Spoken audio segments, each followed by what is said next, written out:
Create fun content. Follisk. Let your creativity shine with Vargriben. Engage viewers with entertaining streams filled with energy and joy. The atelier awaits your exciting adventures. M.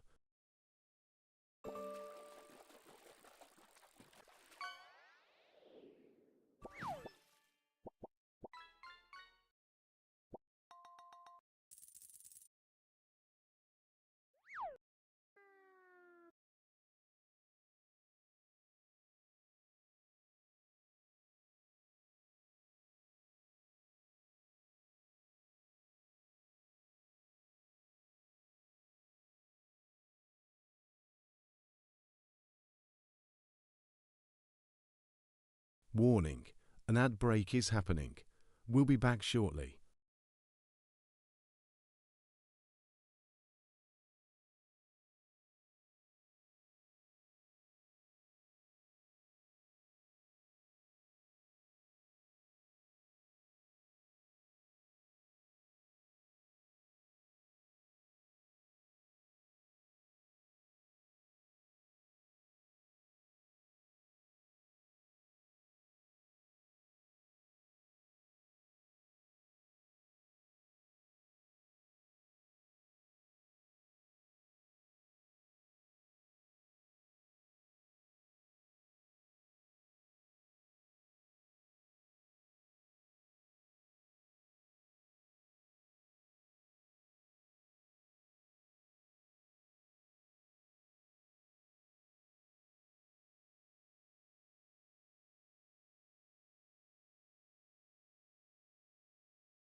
Well, hi guys. Hello.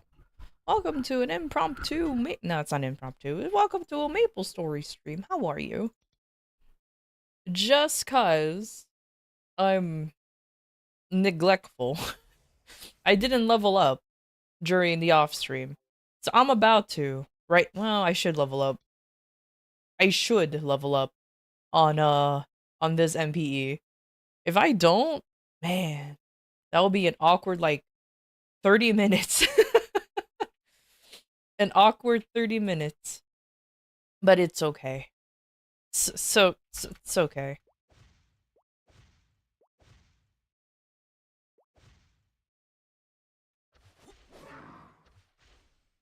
Oh. Oh, all the slimes are here. Nice. But I hope everybody's having a good week so far. But yeah, sorry for not streaming for the rest of the weekend. Yeah, I think I briefly touched upon it on my Discord post. But an old friend of mine is showing, I haven't seen her in like 12 years, Void maybe even Noxmix, longer. a Like, true it's been banger a of while rats. since we hung Embrace out. the excitement and So let it's the pretty music cool elevate just the to atmosphere. see an Feel old the high pulse school and friend energy again. of the beats as we groove together at the atelier. M.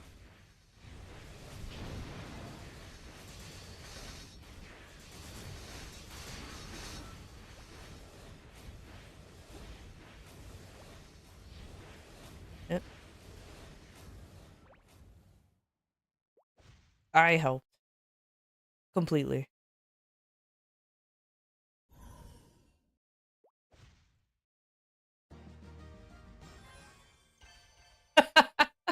Amazing! There you go. We both leveled up. Now we're at 284. Let's go! Ah, I'm so happy. Alright, level 284, BB. I am actually pretty happy about that. Now I need one more level. One more level. Oh god, one more level. Well, that's gonna be a pain in the butt, but it's okay. It's fine. It's fine.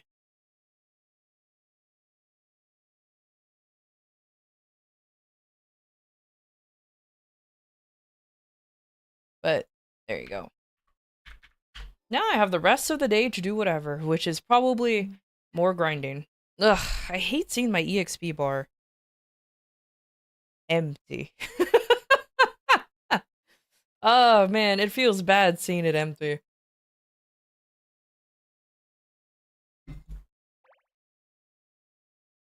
Like, I'm used to seeing like at least some green in there, but now there isn't any, and it's just ugh, makes me feel bad, man.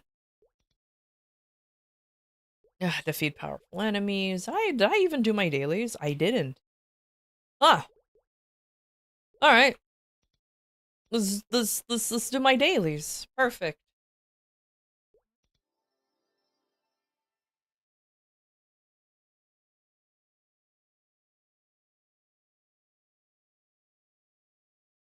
But but yeah. Anyways, before the owl interrupted me, uh, just seeing an old high school friend after like 12 years is actually pretty. It's actually pretty cool. So we're gonna be there. There's a convention happening, and I'll be heading over to that convention over the weekend, and that's how we're gonna go ahead and meet up essentially. So it'll be kind of cool, man. It'll be kind of cool. Apparently, her partner is a voice actor, which is why she's going to this convention.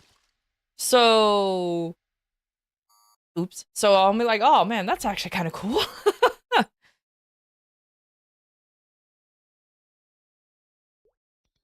But hopefully, I can come back with a good experience. I don't know, like conventions are cool and all. The one thing I really hate, especially how I'm gonna call the nerd conventions, that oh my god, it stinks in there. Unfortunately, there are legitimately some people who will not take a shower often, who will go to these conventions, and the amount of BO that just wafts everywhere is just no bueno. No, no bueno. Bring me back a whooper, please. Oh, you got it. I'll get you a whooper. Would you like a shiny whooper? A variant whooper? Or a normal whooper?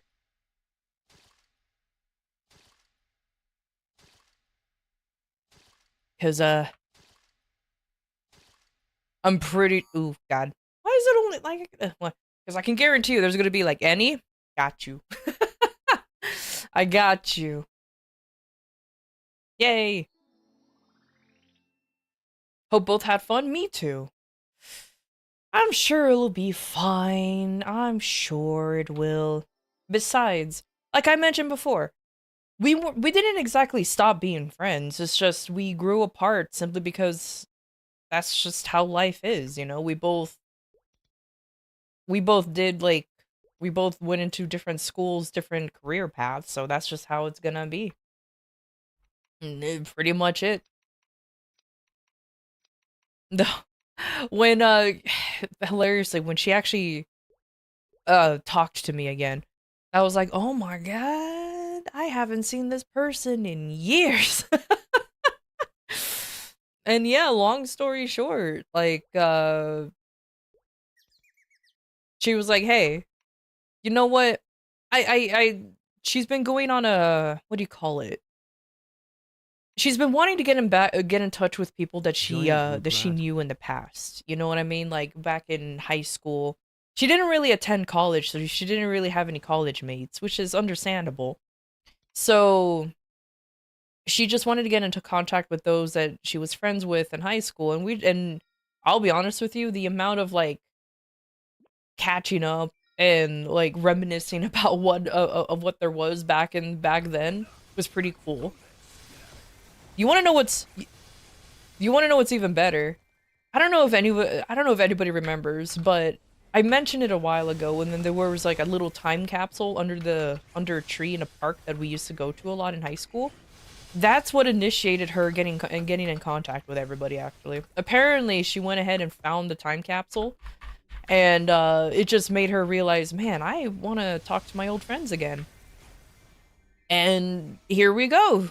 I wasn't the first one she contacted, though. Apparently, uh, a friend of ours he's actually been maintaining the time capsule for a while. He still lives in the same town that we all grew up in, and he's been maintaining it, making sure that it's not stolen or anything like that. So it's actually pretty cool. And she got in contact with him first, and they started talking. And apparently he tried to stay in contact with everybody.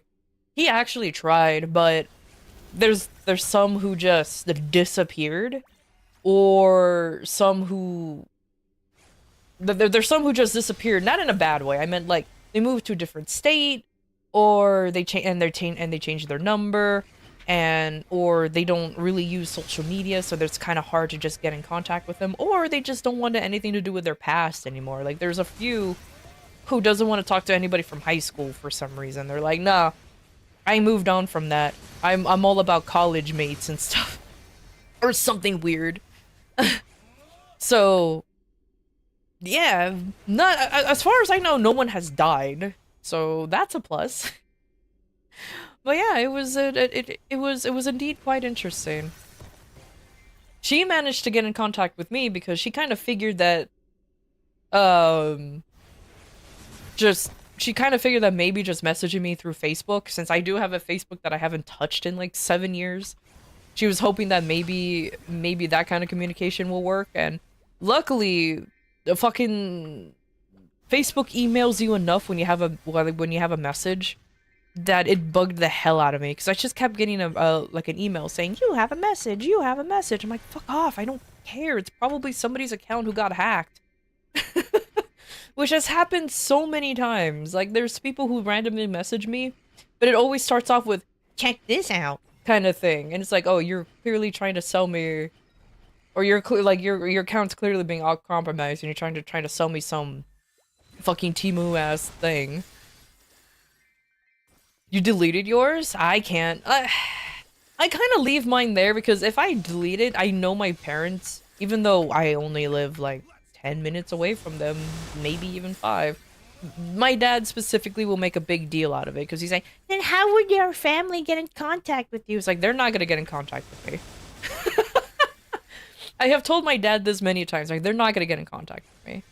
If they wanted to, we would have been talking ages ago.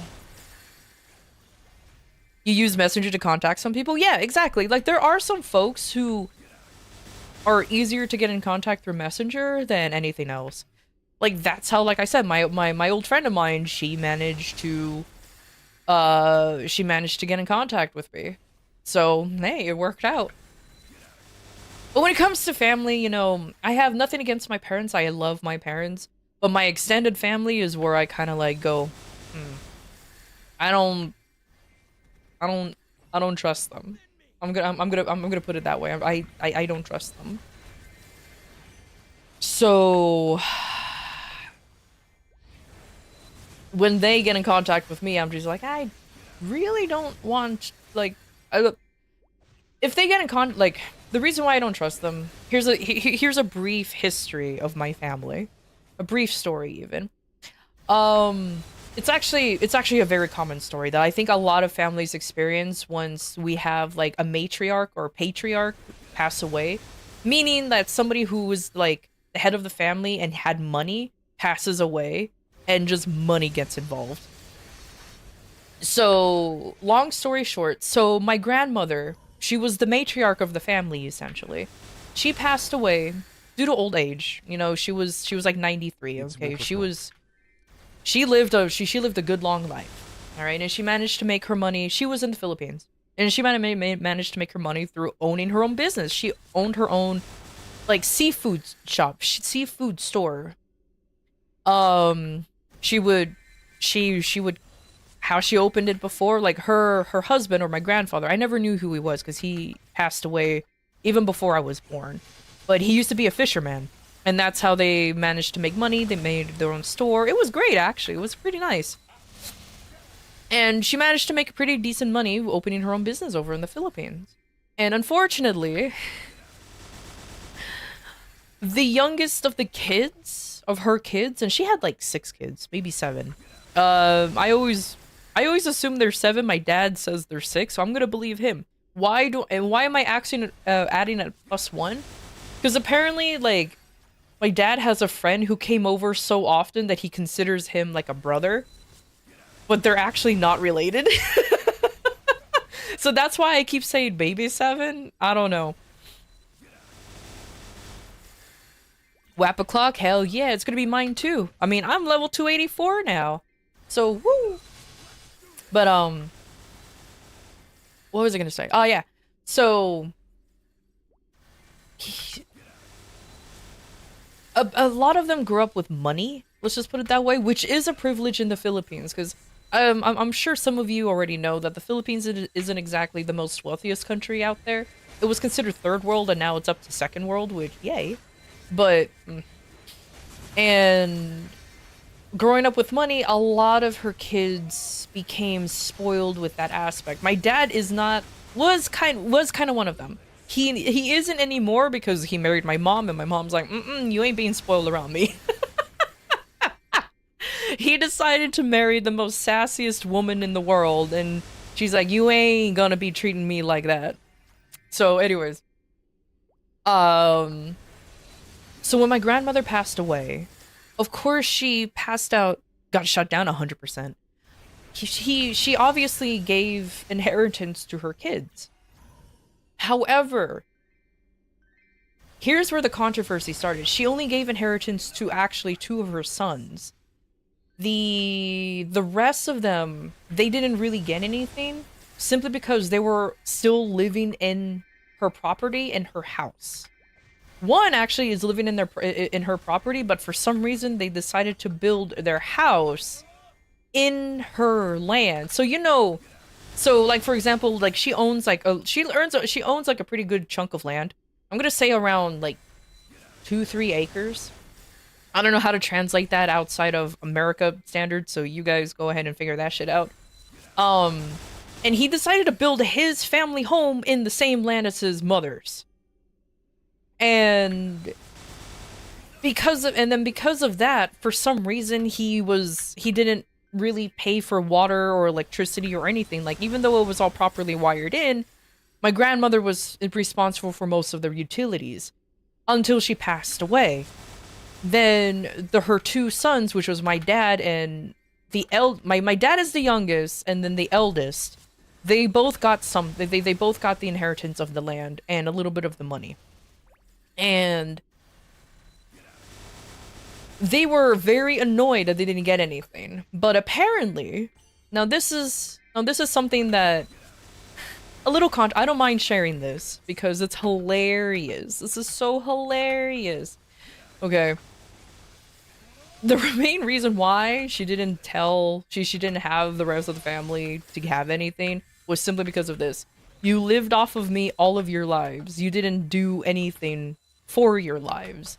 These two, my two sons, or the youngest and the elders, are literally the only two who did something outside of me.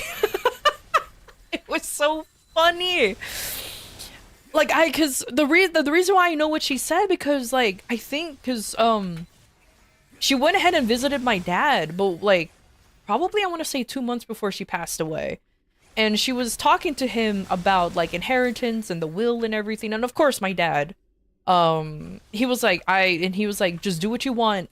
I don't care if I get something or nothing. I just want you to be well and be treated correctly. Like my dad was like my dad was very noble, very noble to his mom and to his family, which is understandable, you know. And probably that's how he ended up getting something. A cool grandma. Cool grandma? She was honestly the coolest. I unfortunately didn't really like I knew her growing up a little bit, but because she lived in a different country, it was kind of hard for me to really develop a bond, if that makes sense. Like I love my grandmother. She was an amazing grandmother every time I got to spend time with her. But I was able to get to know her when she lived in the United States for a little bit. But when she decided to move back to, you know, her home country, it was kind of hard, you know, to talk to somebody who's literally across the Pacific Ocean and a completely different time zone. You know, this is kind of hard, but either way. So she apparently went back to the United States to talk to her sons, which is my dad and my uncle who was the oldest, to talk to them about the inheritance. I didn't know that was a thing until I was much older, because she didn't want to cause any problems money-wise, because she understands that money breaks apart families. And guess what fucking happened? Money broke apart the family.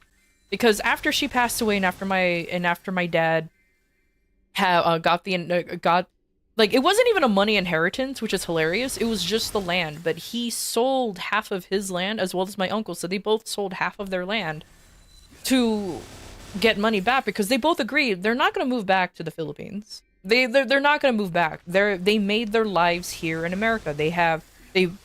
Like, my dad clearly got married, had a kid here, and he has a career. Same thing with my uncle. He got married here, he has a kid here.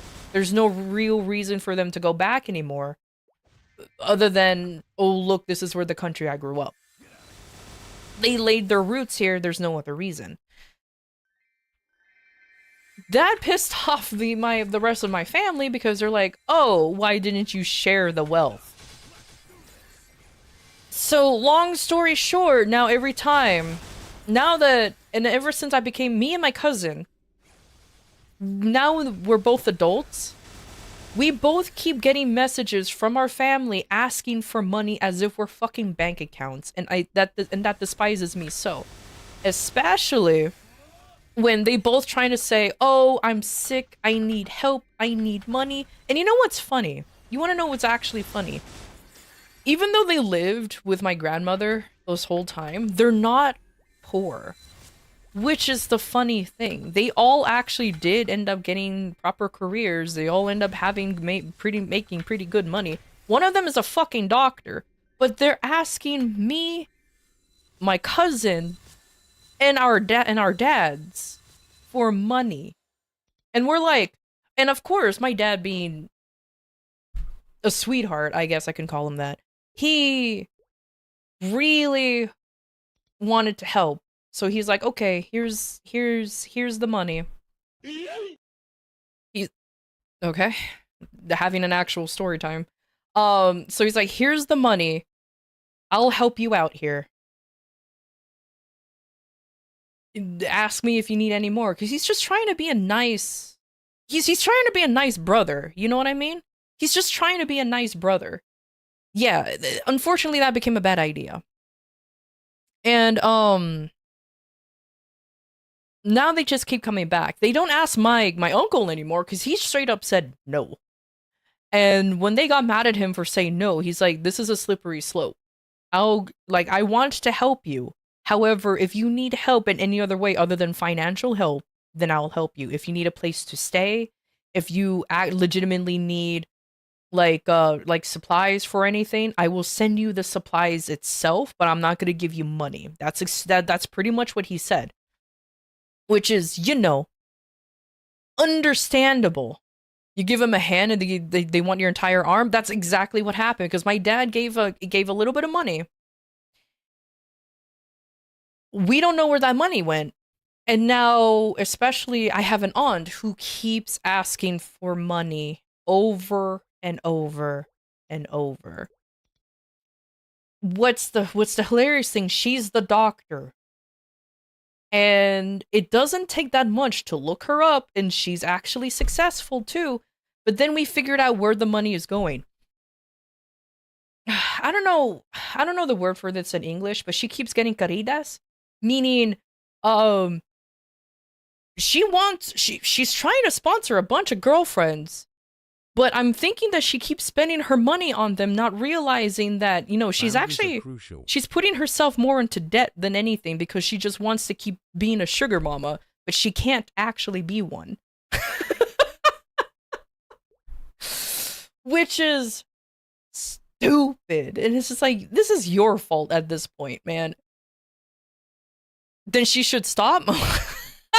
You really think that a person who wants to be a sugar mama, who wants to be like the queen, would just stop if she could take in applications? I know, right? I still don't recommend it though, because I don't like my aunt, and it's not because she's asking for money too. She adopted her a son with with one of her previous girlfriends, and apparently the girlfriend just hated boys, that they just kind of neglected my cousin, ever since, and had like the nanny raise the son instead. Thank goodness that he grew up into he grew up normal. Yeah, I guess that's the way to say it. Like, of course he has some fucking childhood trauma. Ain't no one gonna walk away from them unscathed, but he's doing very well for himself. And he ends up, and he considers the nanny that basically raised him, not even the aunts, not even my aunts. Well, I refuse to call the girlfriend an aunt. She was just some random chick. Not even my aunt, his mother. Because the nanny and her husband was the one who raised my cousin, not the actual people who fucking, signed the paperwork.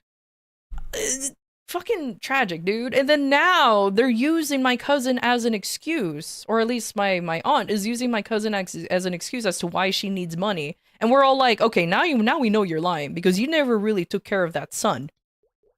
Some other person did. You're just using him as an excuse because he was going through college? Really? Really? You gotta start doing that now, huh?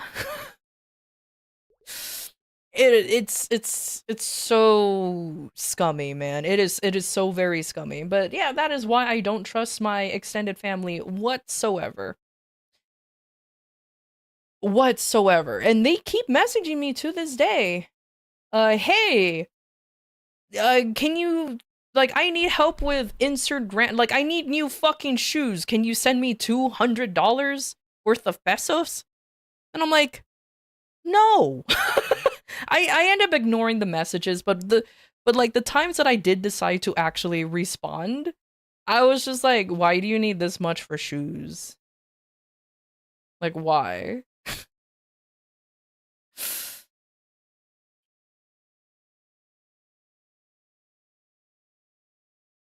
What, golden shoes? Pretty much. Like, it's so silly.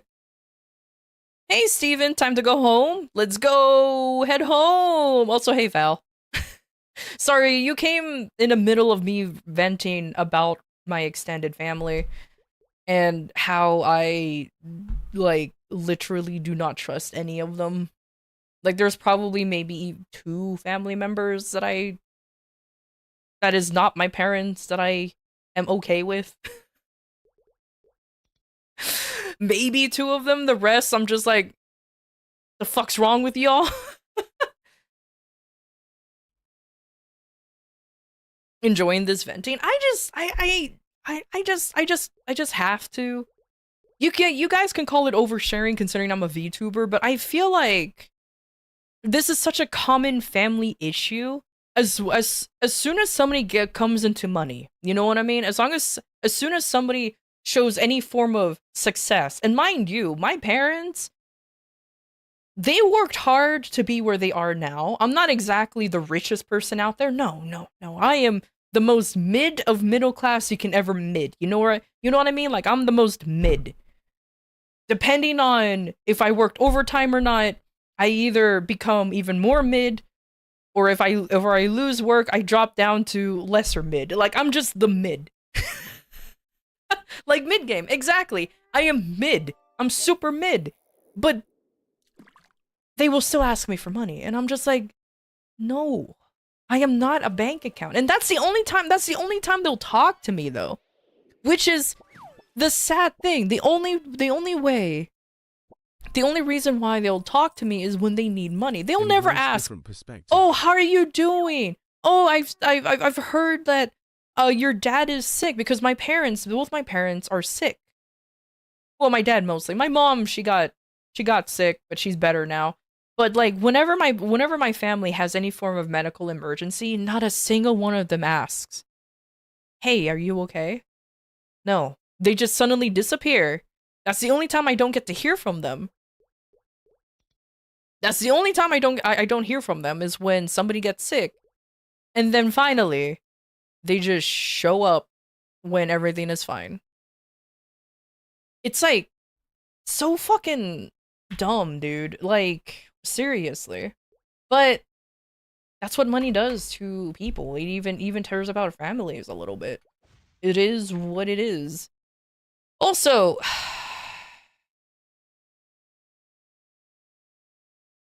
just don't be shy to yell at other people.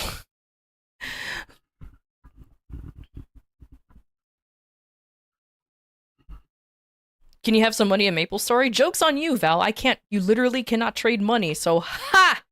Be poor, scrub.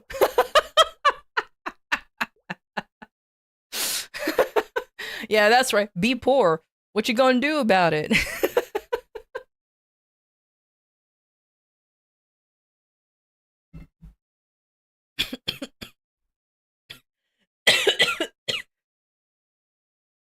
Send Maple points? No, you send me Maple points. Come on, give me Maple points right now.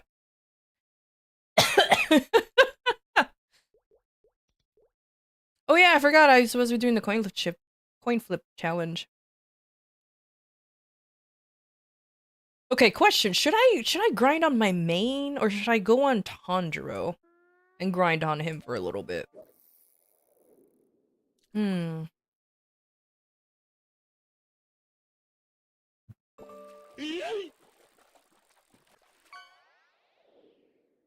Is that a Filipino thing? Relatives in the Philippines do the same to me? I don't want to say yes, but it tends to be, but I don't want to say yes. But it's really only my Filipino relatives that does that. That's the problem. It's like, it's only my Filipino relatives that does that. Which is fucking ridiculous.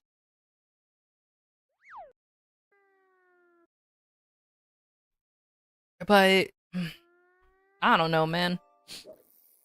It's pretty silly. It's very, very, very frustrating to deal with sometimes.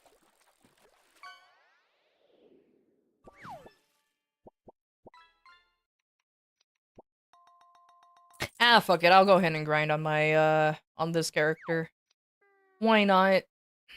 So how much do I have on Tanjiro before I get started? Oh, I need to save that. Oh, I need to save this. I I ain't opening that up yet.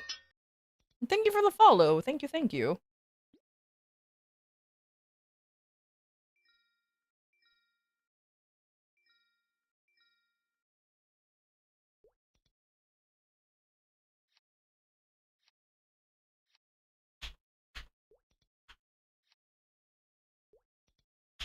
There. Let me go on Tundra for a break. Oh no, why are you expiring?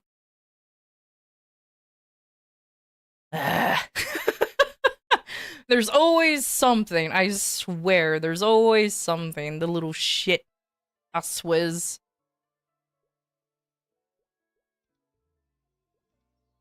Oh well. I haven't done anything on Tanjiro. I think I kinda gave up. I should do at least normal, Lotus and Damien. For the fucking for at least the Nezuko Nendroid? Nendroid? Why am I calling it Nendroid? Android. And I'm at 242. It's not like I'm far. I'm really close, but ugh.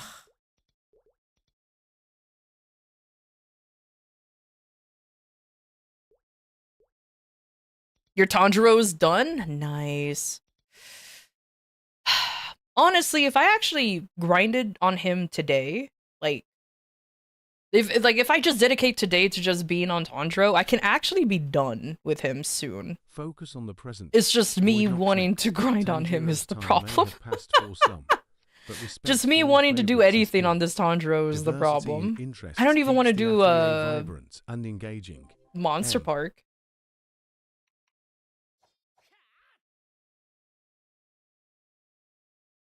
Ah, fuck it. You know what? Since I'm already here, I might as well. Let's go ahead and do Monster Park since I'm already here.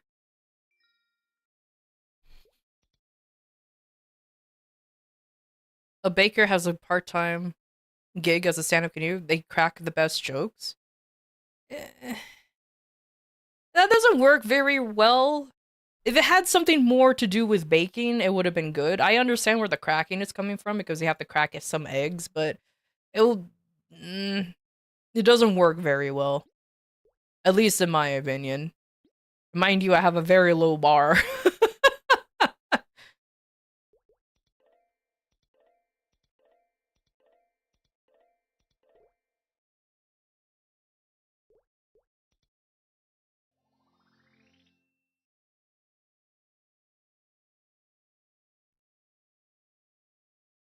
Bakers, the people who loaf around. See, there you go. They're bakers are just a bunch of loafers. And that's their type of shoe. And then that's their favorite type of shoe, too. Beautiful. Doing my Tanja best, I see. I'm trying my Tanja best. I'm unfollowing, goddammit. Hey, how you doing, by the way, young? And hey, Mango. Alright. I'm on my Tanja quest to be the Tanja best.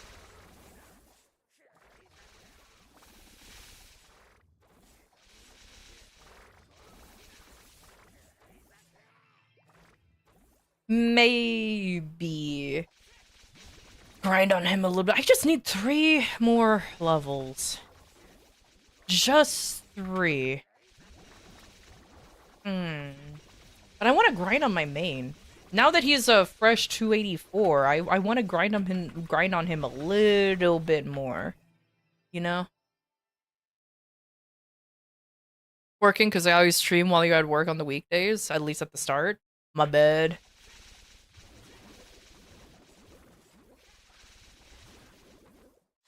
You actually want to know a fun fact? When I started streaming, I actually streamed a lot later, actually.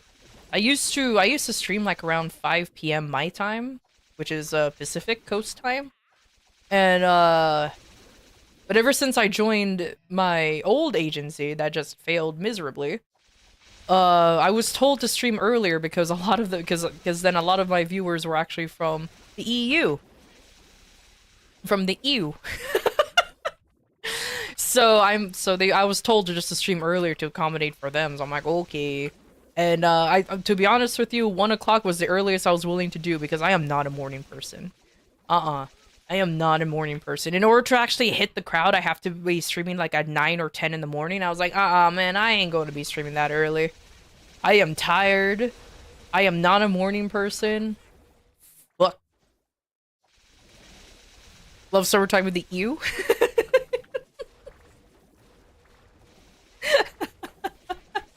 Yeah, in the ew.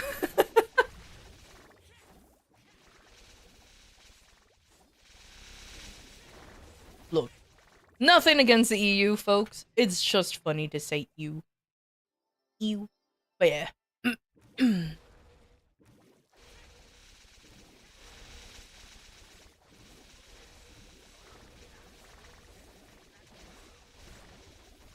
Oh man, I almost messed up there. But yeah, sorry for the quick venting about my family. Hilariously, it was actually pretty recent as well. That's why it was kind of like fresh in my mind that I was able to vent about it, because it was pretty recent, and I was like, fuck off. And I was like, fuck off.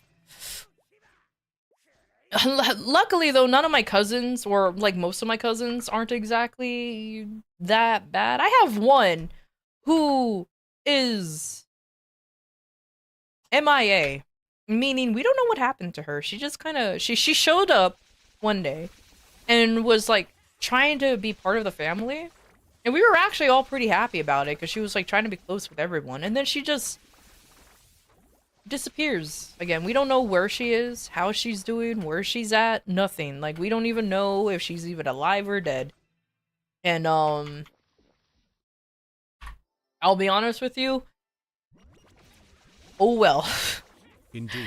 I legitimately don't know what happened to her. Joining brings new dynamics to our adventures. Embrace the diverse skills they bring and let their presence enrich. You're switching out 14 for another MMO? Maple Story? I'm kidding. Wait, what other MMO are you planning on playing? God damn it. My fucking meme-ass brain. Even though you spelled out Elder Scrolls Online, I thought of the fucking Mexican cat with that brief moment where they show Esso, the fucking, gas station. And I'm like, ah, yes, the gas station.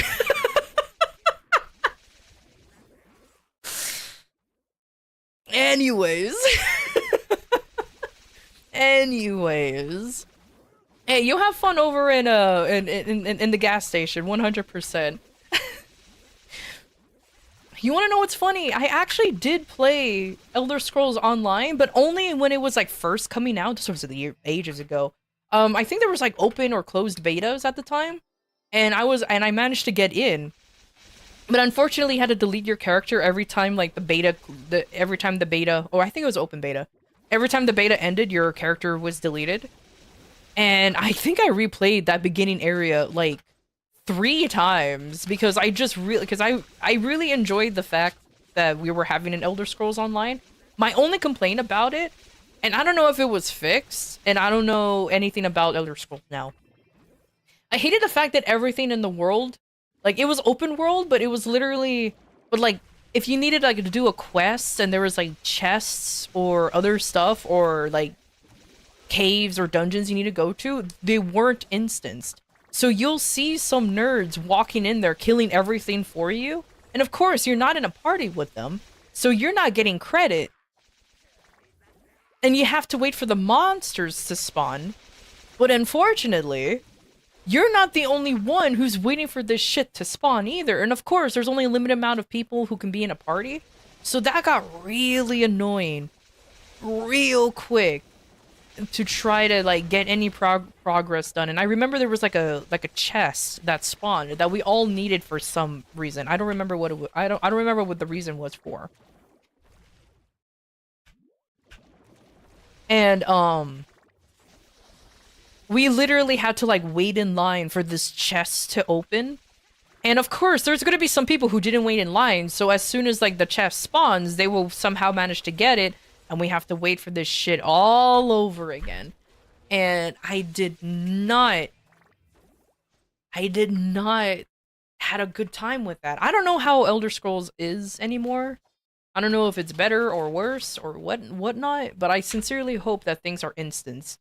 Because I remember nothing being instance, and that was a pain in the butt. Like, you had to kind of, like, wish that you were in an empty, not an empty server, but I guess I would call it an empty channel for the lack of better wording.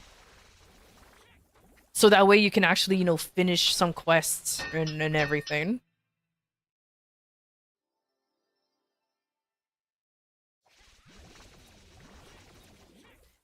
You played it back in the day when you first came out in full. You had an orc with a gentleman mustache. Beautiful. Also, hi, I'm new. Yeah, sure you are. Thanks for the unfollow and refollow.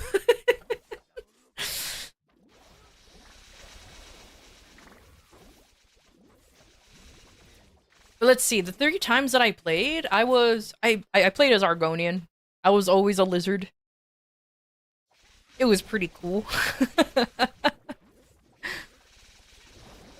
But every time, I swear to God, every time I played in the beta, there was also another, I always saw another Argonian player. There surprisingly weren't many Argonian players, but there was another one who literally named himself the Lusty Argonian. I don't know how that, like, I don't know if the same person or it just so happens that everybody fought for the same name, but the Argonian always looked the same with the same features and everything. It's just like, it has to be a different person. It just has to be, or the same person, because every time I played in the in the beta, the Lusty Argonian would just run on by. I'd be like, oh, there it is.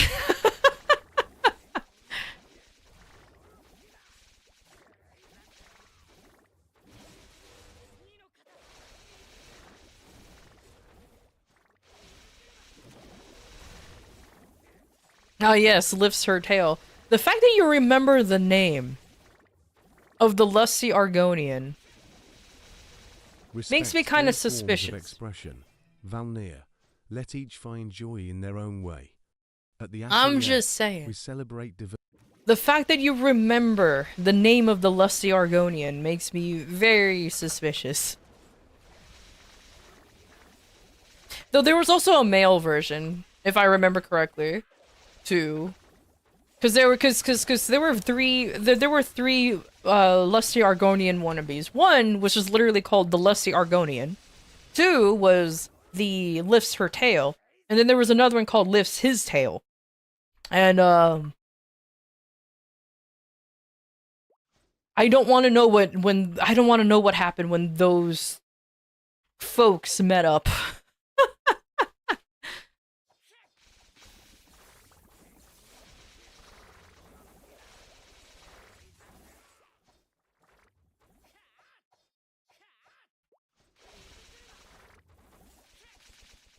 The sultry Argonian bard? How much of the lore do you know? Also, Val, I hope you're having fun over in fucking which one just got remade? Oblivion and Oblivion's remaster? I can't believe that shit was just shadow dropped out of nowhere. Somebody posted about it on my Discord. I was like, "Oh my god." There it is. Oblivion? Yeah! I thought it was... For some reason, I thought it was gonna be Morrowind, and I wanted Morrowind a lot more than Oblivion. I never played Oblivion. I have no idea how Oblivion is. I kinda wanted Morrowind more, but I'm still happy because maybe they will release a Morrowind remaster, who knows?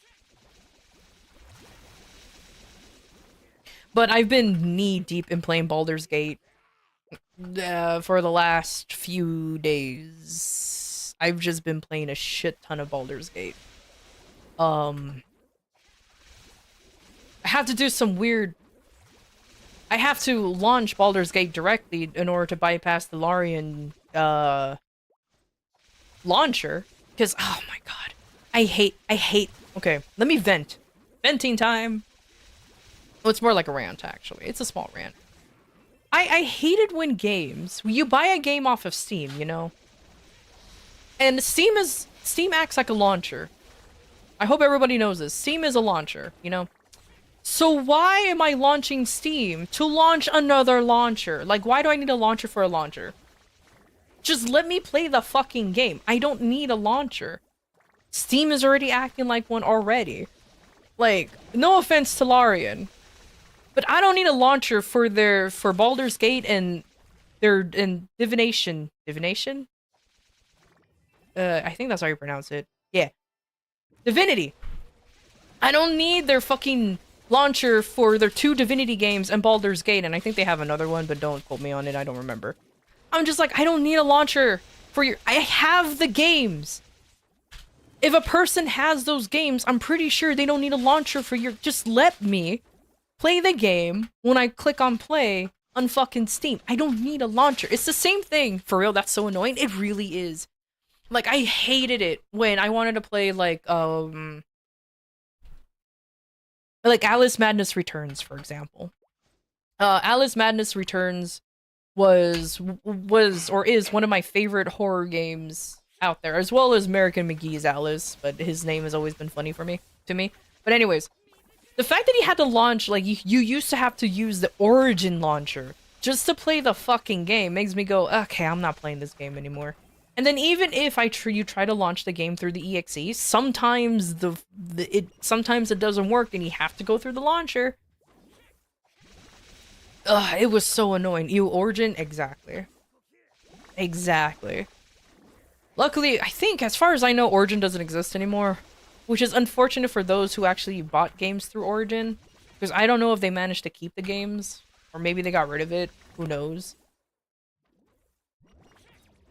But,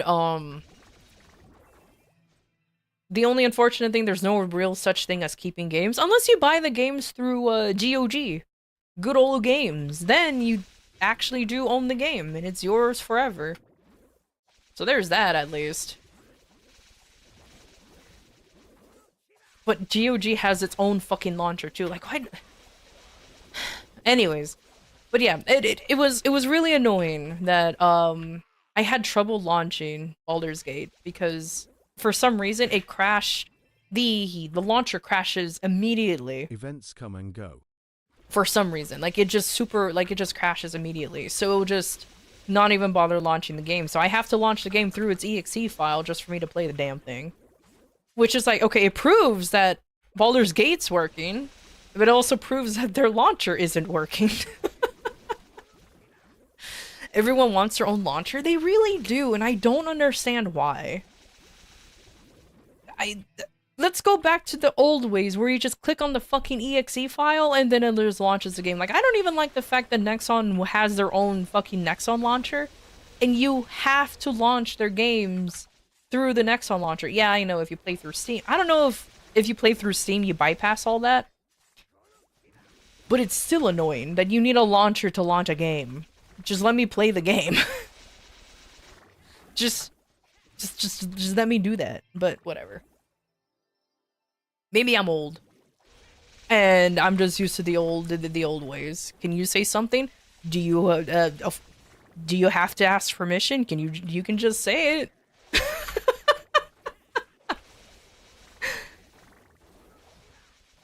But launchers are stupid. That's all I have to say. Like, legitimately, I hate launchers.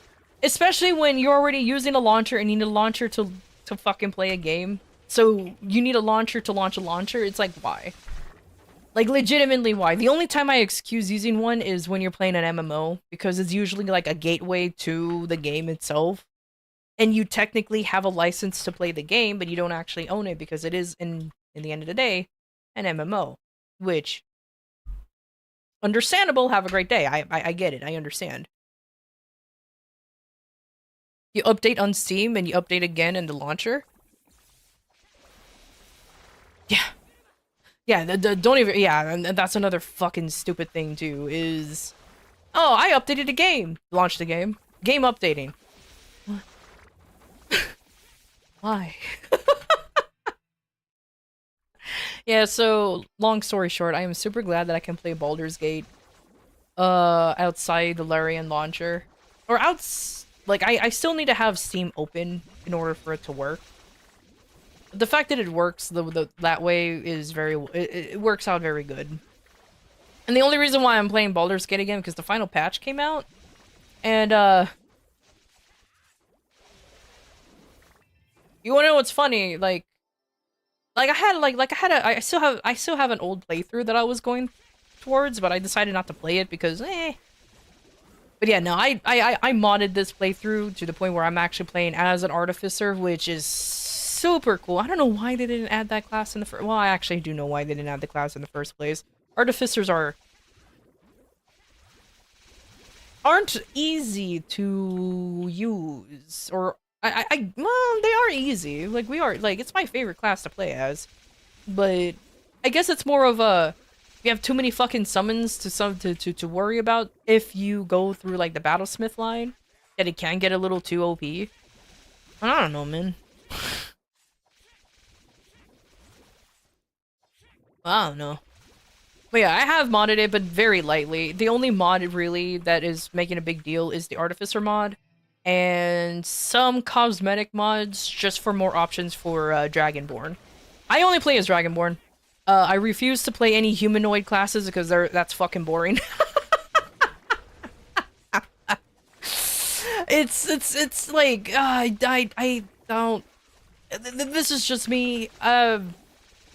And I guess you can argue, well, elves aren't humans. Yeah, but I don't care. And I don't really play as tieflings only because, I don't know, tieflings are cool and all, but I just prefer Dragonborn.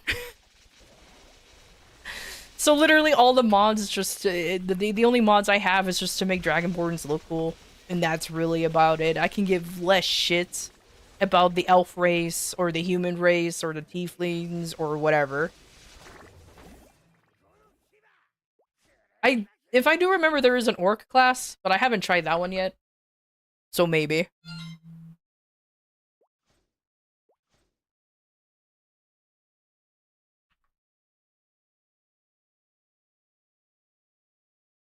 Oh my god. I really need... Yep.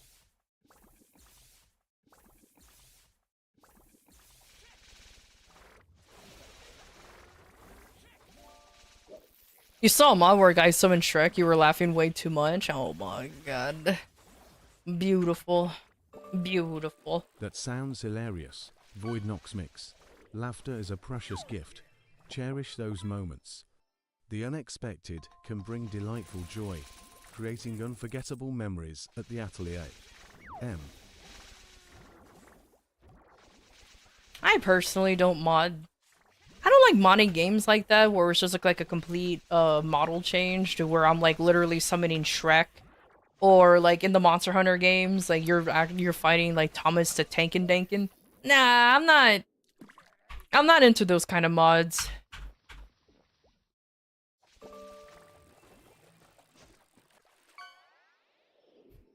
It's more for laughter, obviously. Obviously. If other people do it, oh, I'll fucking laugh along with everybody else because they're hilarious. But just for my own games, nah, that ain't for me, homie. But I can see the appeal though, because like I said, I saw I saw a mod of like, this is an old one, of somebody modding like I said, Thomas the Tankin Dankin in fucking Monster Hunter World, and it replays Nergigante with the train, and it's like, why? And like the battle theme was just the theme song. It was so good. Like it was actually really, really good. It was just really silly looking, seeing a floating train just attacking with the eternally smiling face. The only thing they couldn't do was make the face change because for obvious reasons, and it was so funny. It was great. Oh, it was beautiful. It was beautiful.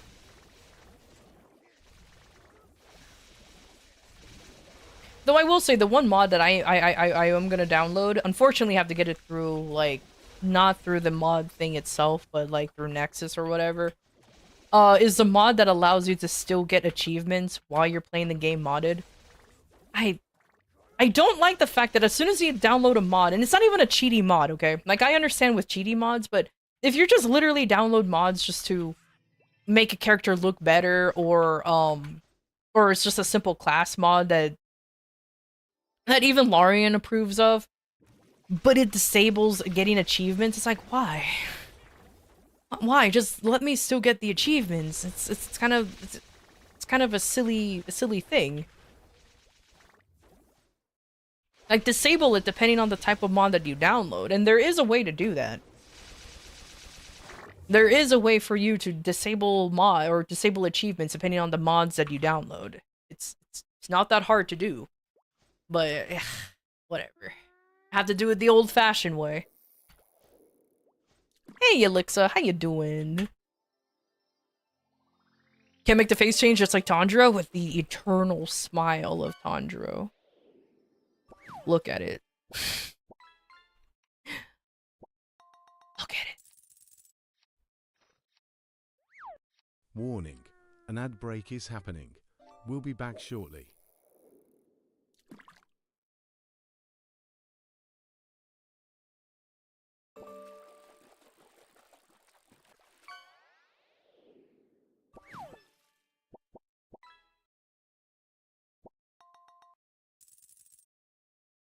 Alright. Oh, let me open up all. I am going to transfer all of my Monster Hunter, god damn it, Monster Park coins. I'm gonna transfer them all out from this character onto my main. Since I don't run Monster Park on my main anymore, I do run out of coins. Unfortunately. I would be running it more on my main if it gave more EXP. But, ooh, well. And I'm not talking about MPE. MPE is still OP as heck. Still OP as fuck. Oh, but before I do, though, let me actually get the mag pots from the box. Wrong category? A little bit. Just a wee bit. Look, don't worry about it. I have Monster Hunter in the brain, alright? Especially since the new Spring Blossom event is happening in Wilds right now. I haven't even played it yet.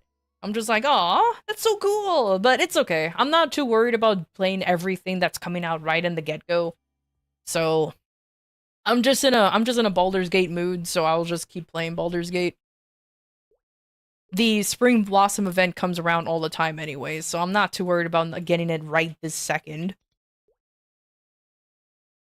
Hey, Fairy, how you doing? Sure you should farm out that armor? Yeah, it's really nice armor, too. When the AB grind, probably after my, after this weekend break. Essentially when I'm done with Tanjiro, too, honestly. Because, I need to be, I want to be done with him. The AB, I'm gonna be honest with you, I use the Hyperburn ticket on the AB, but I really had no intention on burning another, a character, hyperburning a character at the moment. Which sounds hilarious, but yeah, I have no real intention of actually leveling up a character right now. I just use it on the AB, because I do want to get it up to 260, but I didn't want to do it right now. My main goal, my main focus is to get my main to 285.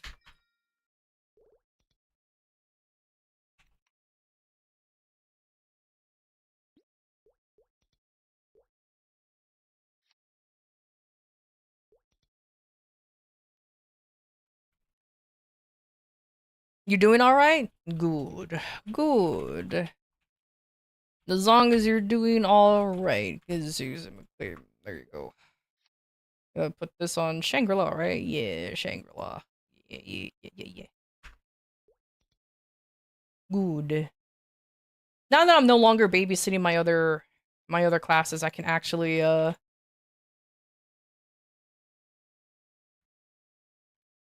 I've been using the sacred symbols selectors on my other characters just so they can you know, hit the enemies when they first get into Cernium. But now I'm not too worried about it, so now I can go back to actually finishing leveling these nerds up.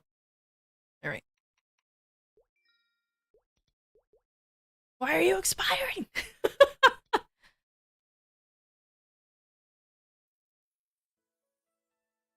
Playing Black Beacon gacha farming for your account and your friend account while waiting for a character. I don't know what Black Beacon is. I, for some reason, read that as black bacon. I'm just like, I don't know if your bacon should be black. I think at that point it's burnt, but okay. But okay, it's fine. It's fine.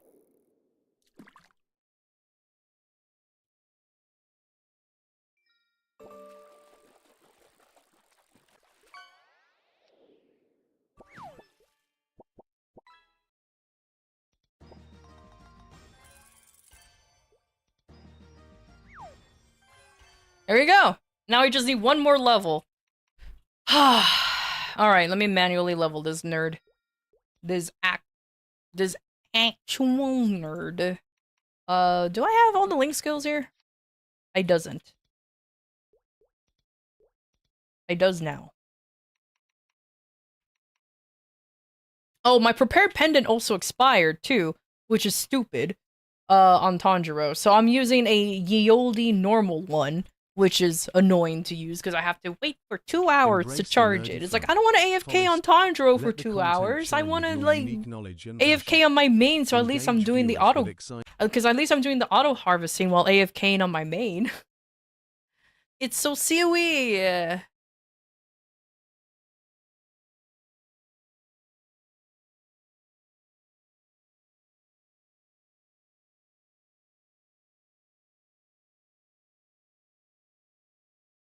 Man, Nox, I don't know how you can play all of these gacha games. I got tired of playing them and I just played the 2.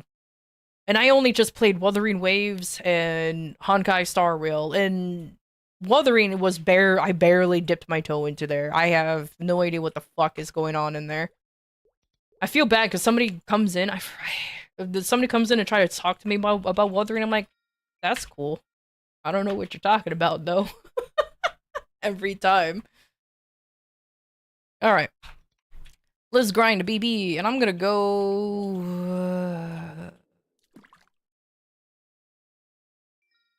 I don't have a hyper teleport rock. Why not?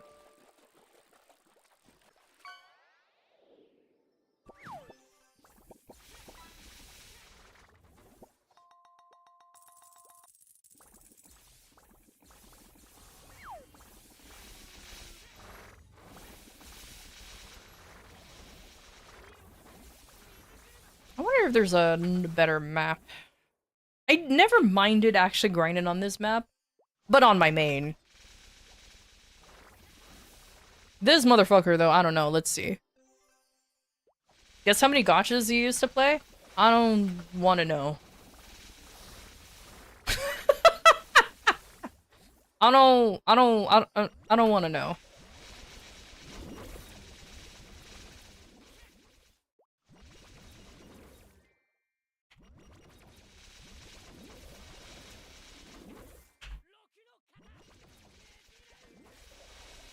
Maybe you can get back to the Fate gacha? Wait, no, that's a rabbit hole! That's okay.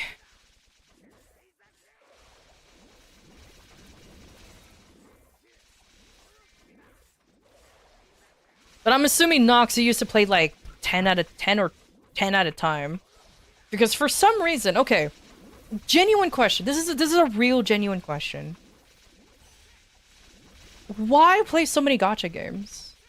Is it because you need to be stimulated all the time? Are you waiting for content drop constantly? Why are you playing so many gacha games at once? Genuine, no, this is genuine. Now, I know it sounds stupid because, like, then why do you play so many games at once? You know, you don't have to just play... But, I understand that sentiment. But the thing is, like, why gacha games specifically?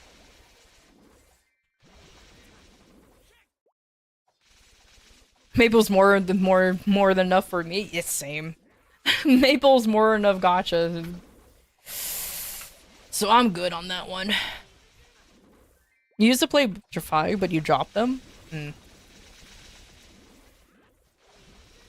Oh! I just realized, since I am grinding, I might also just use, you know, potions real quick. Yeah, might as well. Oh yeah, Pollo! Let's go! You didn't play any other games during that time? I mean, that's fair enough. But like, no, but... But do you guys play them all at the same time? Why?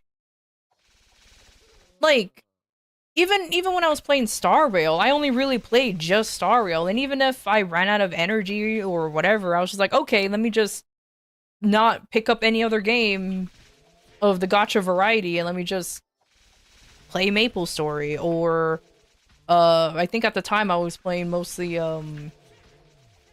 like 7 Days to Die or something like that. And I guess since gacha is games are games, I guess regardless, it doesn't really matter. But whew. How come you're not in S4? Is it full? I just want the full burning. That's why I'm not in the map. I just want 100% burning. And it's within a level of, and it's within my level and everything, so yeah. Yeah, I want the 100% burning, so I'm like, okay, I'll sacrifice being here. Because there's no burning in that map. Yeah.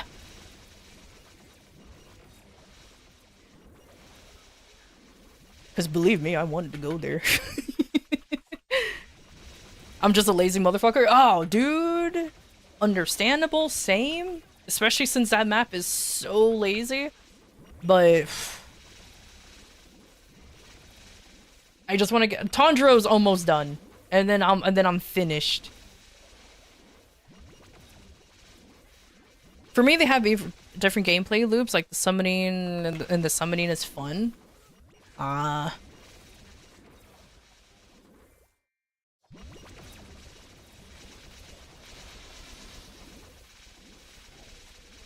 I don't know, maybe, okay. Here's the most controversial take I'll ever say. Legitimately, this is the most controversial take I'll ever say. I don't consider gacha games like Star Rail, Genshin, and all, or Wuthering Waves and all of them, real games. I consider them as casinos, but with anime waifus. They're not real games. No matter how much time you actually put into the gacha games, you will always be locked behind some form of the. Yeah, you can play free to play, no problem whatsoever. But the fact that they're just glorified casinos with anime waifus, and no matter how much you actually play, yeah, sure, you can be the strongest you can ever be, but you're always gonna be you're always gonna be locked behind actually getting the premium characters. There's no way for you to just avoid one part of a game. Yeah, sure, you can argue, well, there's some other people who did, like, free-to-play only character challenge and whatnot. It's like, the fact that it's a challenge is what bothers me the most. It's like, why can't it just be a thing? Oh, I don't want to roll for this character, okay. But of course, when the new character comes out, the meta or the content or whatever is happening is focused around that character, and if you decide to not get that character, you will struggle. Now, like, on Star Rail, I managed to get away with not really rolling for all of the latest characters. Like, I don't have Black Swan, I don't have Topaz, I don't have Robin, I don't have any of the new characters, but I'm still vibing with my, Imbiber Lune, with my Blade. I know he's considered weak, but I built him. With my, God, I forgot her name. The chick with the blindfold. No, Jin Liu? Whatever. Either way, like, I vibed with all of those characters, so I'm like, okay, cool, I'm good with them. But, like, other than that, like, I just don't like the fact that you have to build. You don't have to, but it's really annoying to just constantly having to just embrace the F2P journey. Be tempted all the time and just getting the new character or whatnot. I don't know. A slight swipe in FGO won't dim your achievements. Stay true to your path and enjoy the adventures at the Atelier. M.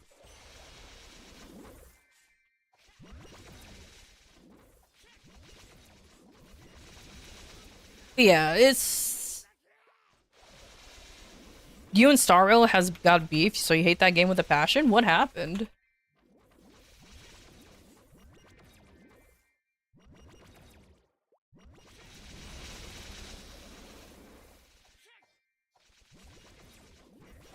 Was it because you actually had bad luck, or is it because you hate the game because it's not Genshin? Which there are genuinely people who hates that game because it's not Genshin. Which I'm like, why? But then again, gotcha fanboys?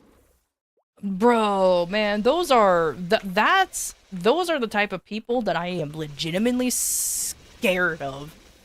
Okay, I already told you guys about the whole talk, like, okay, maybe it's the whole shipping thing. Maybe because I never really been a part of the whole shipping war thing, because I legitimately do not care about shipping other characters with others. I would always meme, oh, I shipped them with that person. But that ain't me. Shipping wars are kind of weird. Oh, they are very, very weird. Like, legitimately weird. Like, normally I don't really care if people ship with one character, because it's just like, okay, whatever. It's like you're having fun with the show. It's just what it is. Okay, have fun. But then people take their ships so seriously. Like, oh, their headcanon must be canon. It's like, stop. It's not. Like, holy shit, dude.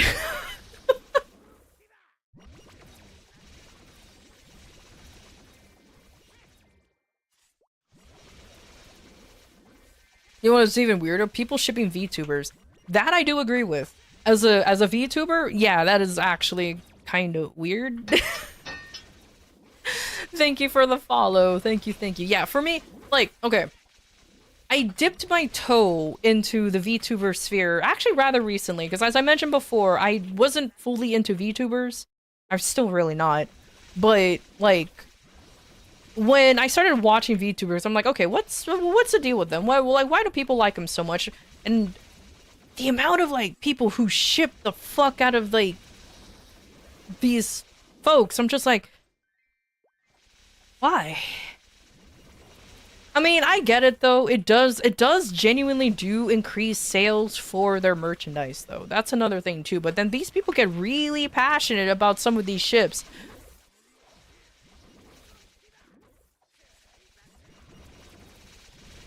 Like,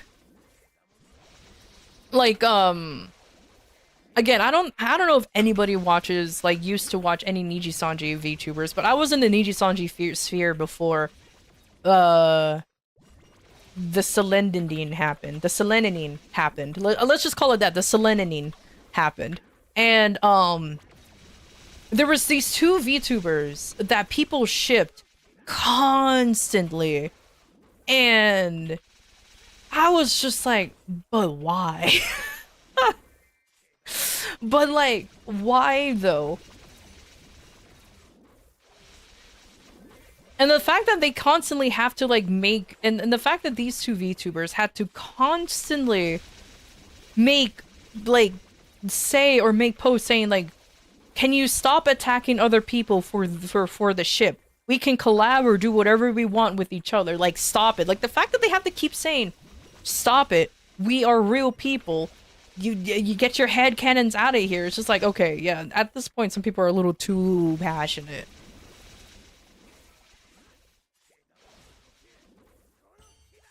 They even made bots for that? They definitely did. They super did. Did it come in at a drama story moment? Not really. It's more like me being very confused about the shippers.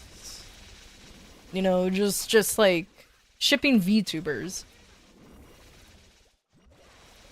I mean, I understand, you know, we VTubers, we build a persona that is different from our own. You know what I mean? And we always... But in the end of the day, I don't know why some people need to realize there is still a human piloting the VTuber. I don't know why. That has to be something that the folks need to be reminded of. There is a human piloting the VTuber. It's really fascinating how people just assume, oh, it's all AI, or oh, it's like it's all this, it's all that. I'm like, come on, you guys. It's really not that hard to Google what the fuck is a VTuber, and then look up how, in the end of the day, a human, well, unless you're Neurosama, then that is an AI. Piloted by a turtle, mind you. Piloted by a turtle, mind you. So take that what you will. Take that what you will. God, I do adore the fact that there were some people who were genuinely scared over the fact that Neurosama exists. Thinking that, oh, this is clear evidence that AI is gonna take over, now gonna take over the VTuber sphere. It's clear, it's like, we're in danger. And it's just like, shut up, you guys. Like, actually.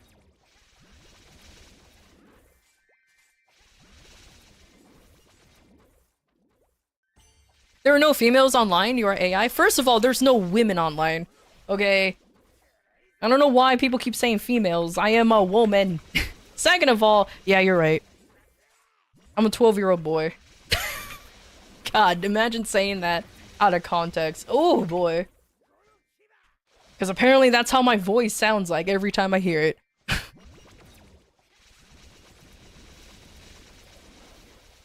Here, we gotta report real quick. Oh no, wait a minute! It's okay, you can report me to Twitch, but they know my real identity.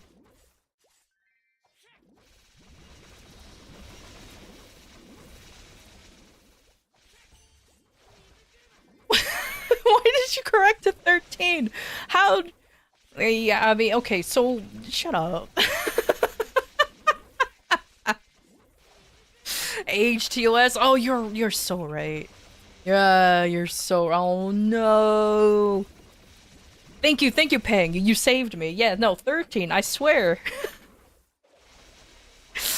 God damn it! Again. That's a surefire way for me to get canceled on Twitter. This VTuber pretends to be a 13-year-old boy. No, I'm not. For God's sake.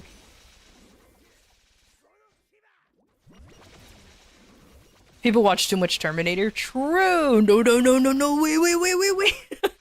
Neuro takes over the world. I hereby declare Fridays as karaoke days. Oh my god. Please no. I don't want karaoke. Neuro cheats. She can have the best voice on the world, even with her evil twin. I can't. Well, technically I could if I AI myself, but... Do you realize how much work it is just to like get like an AI to be hooked up to your mic and have it tuned to the point where it sounds natural and everything? Nah, man, I ain't gonna bother. Cause yeah, apparently you can actually AI your voice. And it's not through like oh god, what was that application called? Voice Mod. It's not through Voice Mod. It's just like a standalone thing where you can actually change your voice to a different person. It's not the greatest, but what it's mainly used for is just to modify your voice to give yourself whatever type of tone you want. So let's say, for example, if I want to sound more sultry, for example, I can't actually do that without actually voice acting it. I'm just like, well, that's lame. I might as well just train to sound like that rather than just fake it, you know what I mean?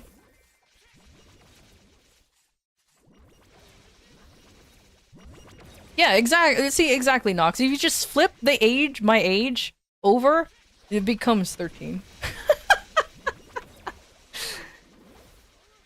You sound salty without faking it? Hell yeah, I'm always salty.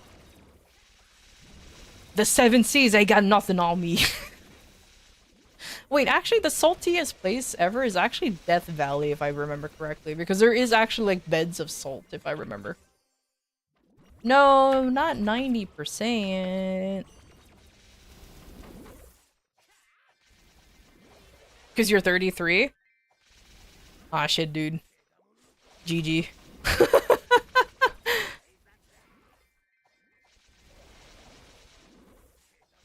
If AI takes over, I'll let them know you've been an AI supporter. I use ChatGPT.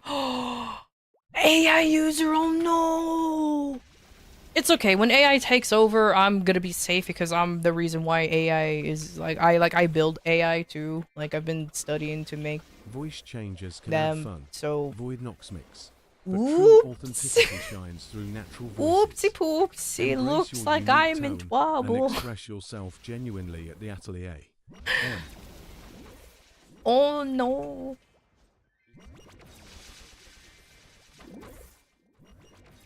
You can simply use a voice changer? No. It's not a voice changer. You're misinterpreting. I understand where you're coming from, but it's not a voice changer. It's actually not. It's an AI that actually changes your voice to make it sound a certain way. It's not because a voice changer, you can clearly tell is a voice changer, you know what I mean? It never changes with the influx of your voice. Because voice changers, though they sound good, if you go beyond like your normal speaking tone and you decide to scream or sound sad or literally anything, the voice changer will fuck up. And it will clearly sound like you're using a voice changer. Like, there are some pretty good ones out there, but it's not as efficient. Like, whereas this voice changer, it detects how your voice changes and tries to adapt to it, so that way you can still keep the same tone but sound natural.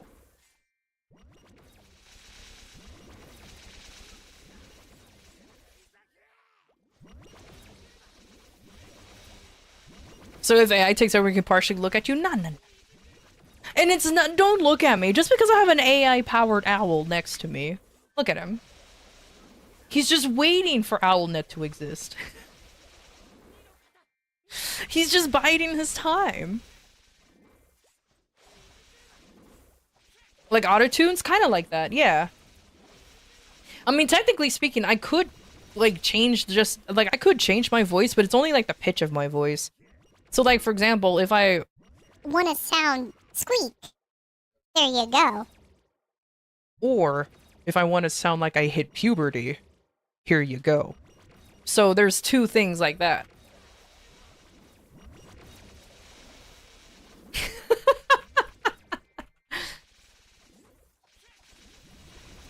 But it's only the pitch, though. I can't, like, I think I can actually change, like, I think I can autotune myself, but I never fucked with that feature before. So that would be actually kind of interesting, to do some autotuning.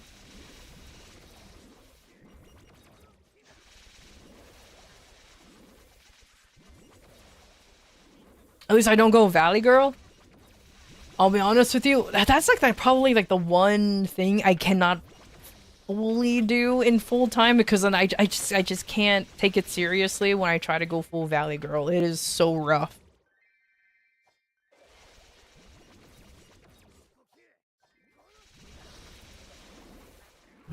Oh, and of course, reverb.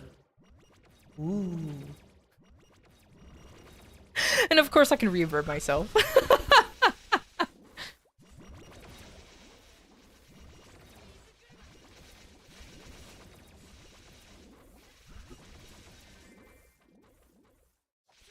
The classic, of course.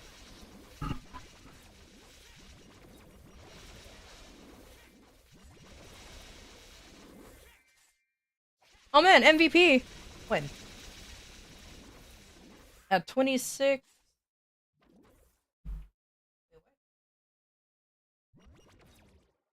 Well, that happened ages ago. It was late! Oh well.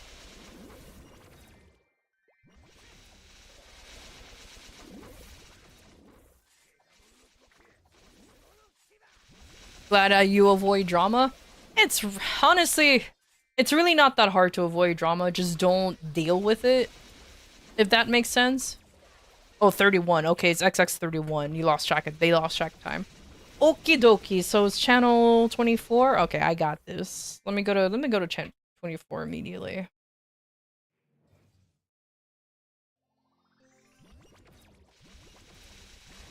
But then again, life is drama. True.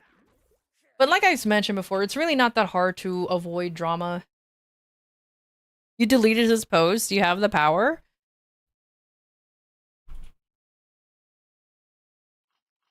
I mean, it's your post. It's your video. Do whatever the hell you want. You know what I mean? But like, life is drama, sure, but it's up to you if you want to be surrounded by it. Like, why do you think there's a bunch of like, there's a bunch of drama channels that constantly who are always in drama themselves, you know what I mean? Because like, once you want to be in it, it's so easy to find yourself in it, but it's just as easy for you to be out of it. Like, if you just want to have a peaceful time, just be like, you know what, that's none of my business, I don't care. Leave drama behind. Avoid Like options. legitimately, just like, I don't Focus I on don't care. positivity and personal growth. Your experience shapes you, but the path forward is filled with Woo! new beginnings. Oh, was their last one? Well, it's Embrace okay. At peace. least I Enjoy at managed the to get atelier. one, so that's fine.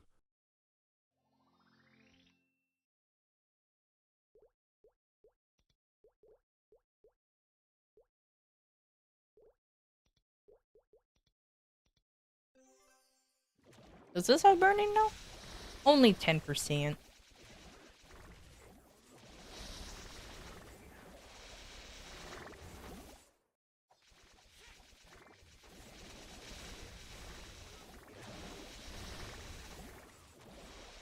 Actually, let me check if 4 has anything. I probably not. I don't have a teleport rock. Did it expire as soon as I used it? Oh, that's unfortunate. Oh, let me see. Maybe there is some burning. Ooh, this one's 100%, but that's a big map. This is a big map right here. You're just venting, don't mind you. I don't mind. If I vent, y'all are allowed to vent. It's only fair. If I can vent, you guys can vent. It's fine. Oh, there's somebody here already? And it's only 10%! Ew. Not worth it. Let me go back to my map.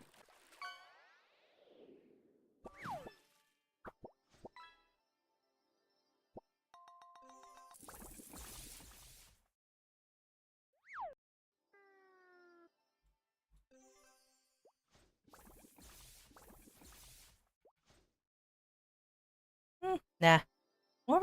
I forgot what map was I on. I don't think I was. I know I wasn't beating up these jellyfishes. Jellyfish. Fish. Das fish. You're not allowed to vent, goddamn impasta. How dare you?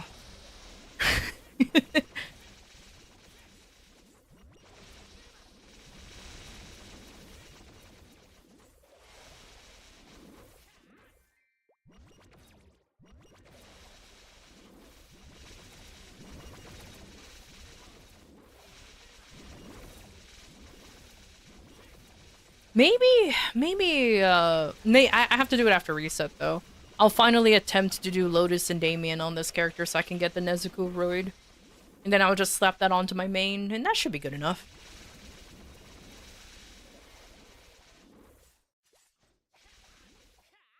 You just clean up your Steam folder and old uninstalled games. You freed up 100. I should do that. I should do that because honestly, I have a bunch of games that I've installed like a million years ago and I haven't played since. So you definitely just inspired me to do that. That's for sure. Honestly, there's so many stray files. Yeah. I kind of wished that there was a program, not Revo uninstaller, not that one. But there was one that just looks for all the stray files and deletes it. Revo uninstaller kind of does it, but it also goes in but it gets a little too deep to the point where it does actually fuck up your computer if you don't know how. But I just want something that's a little easier to use. Like I've been using one called BC uninstaller, which is not bad. But ugh, man. Just too much stuff.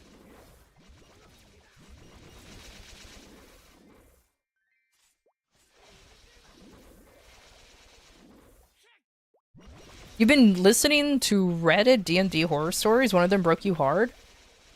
What? Most of the horror stories I've been hearing of D&D was like, there's always one guy who's just an asshole.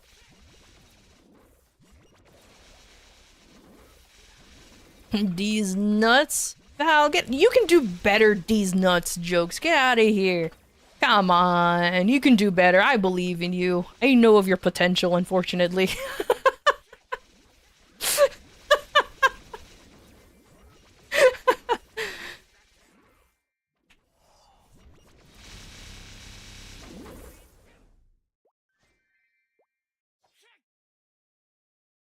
You're tired, okay? Alright, I'll give you that excuse. You are tired. Maybe one day.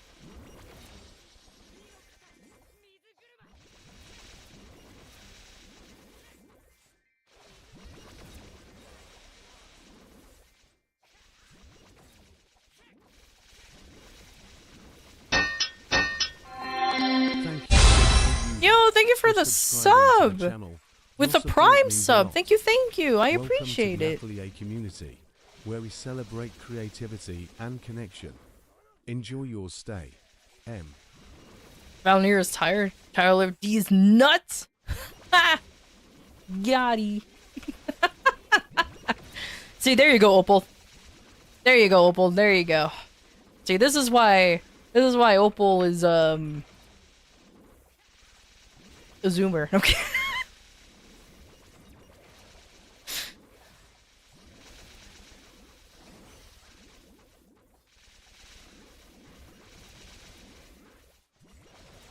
Am I cool now? No. No, you're definitely not cool. Oh, your neighbor's playing the Pirates of the Caribbean song from piano? I like how my owl ignored that TTS. I swear, I think I should just get a new TTS because he just doesn't want to read like half of them. He's like, nah, you don't pay me enough for TTS. Yo, Flan! Thank you for the raid! Thank you for joining us. Feel free to engage with the community. Let's make your raid an enjoyable experience at the Atelier. M. There you go. Just get a new owl? True! How you doing, Flan? How you doing? How was your stream?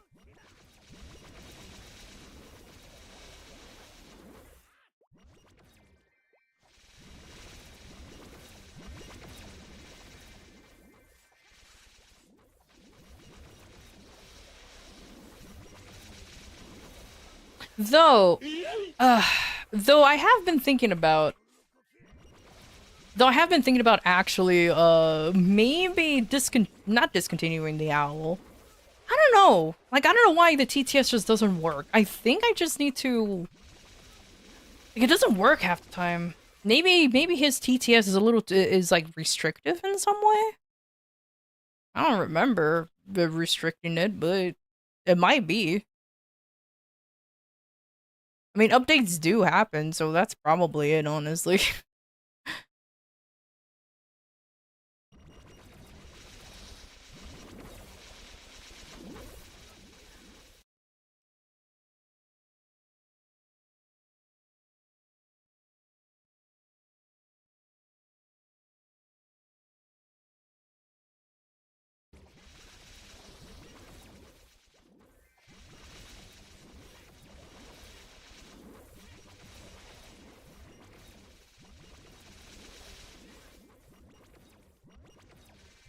I mean, I guess what I could do is just turn him into like a TTS bot. It still uses his like Tangia, for example, allows you to make your own TTS bot by using like an image as well as like a voice, and it won't be that hard to get my owl's voice in there. For the head pat. Considering it's, well, I have it.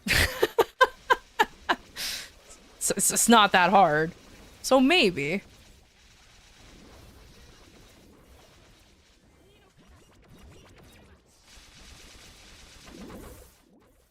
I don't know though. I've gotten kind of used to him just sitting here next to me. Look at him. Look at him. Look at him just being all owl. Just look at him being all owl like, you know, just hanging out, having a good old time. Thank you for the head pat.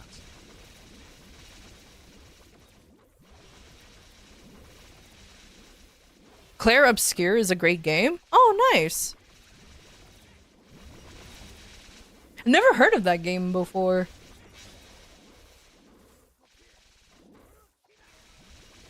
Look at that face, head empty, no thoughts.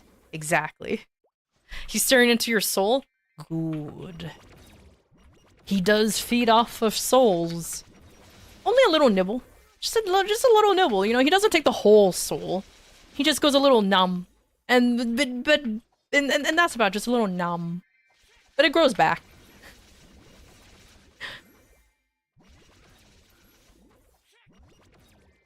Alfred be like, exactly.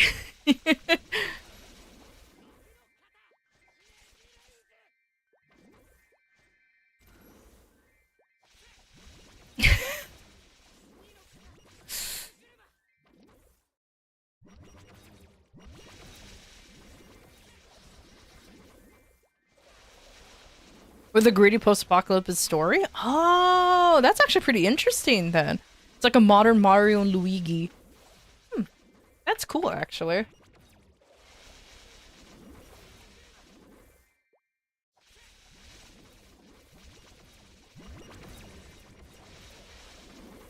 Oh, Tanjiro's almost done. I would go to a simpler map, but 80% burning. I can't deny the burning. A Luigi board? Wah Wegboard. Yeah, exactly. God, I haven't seen those videos in years, and I still cackle like a fucking idiot every time I hear it. It's so good. Oh, Val! In case you're wondering, Val, you can actually fish up Le Poisson Steve now. He's actually added into the fishing game.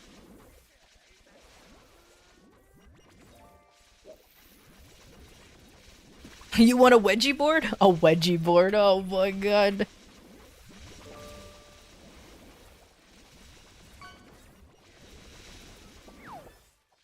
You just have to fish through all the Maple Story stuff, but he's in there. I promise he's in there. Waja board? You know, I'm not gonna lie. I did genuinely want to get a Ouija board. Yeah, a Ouija board. I did legitimately wanted to get a Ouija board at one point. Just to see how it works, I guess. Because, like, obviously the Ouija board is fake.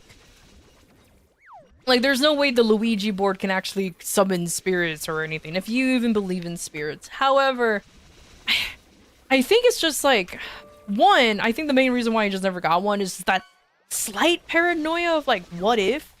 You know what I mean? Like the whole what if thing. And then two, surprisingly, the Wild Weg board is actually kind of rare. Oh, did I do all that and I was been trapped the whole time? Oops.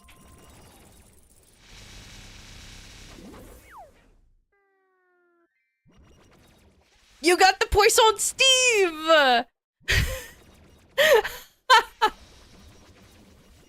Yay! You got the Poisson Steve! Too bad the fishing game is really quiet because it does actually play its sound bit. It does actually play the sound bit.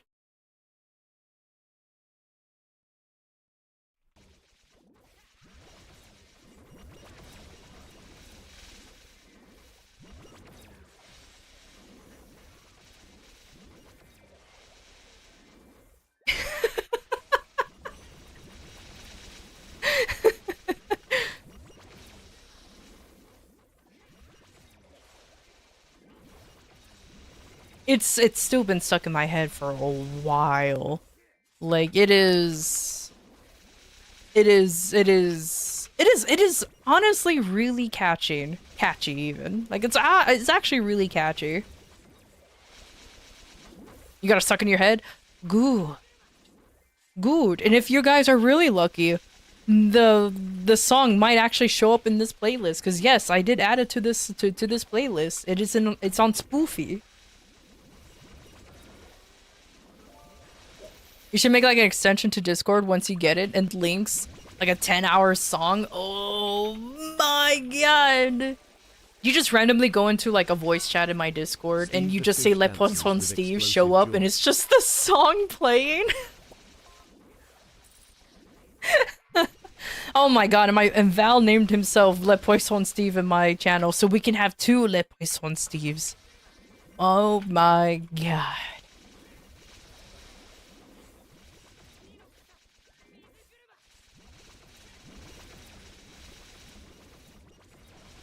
Though I purposely made the music very, very quiet though, so I don't think anybody will even notice that Le Poisson Steve is playing until, like, somebody actually looks at the music info in the corner.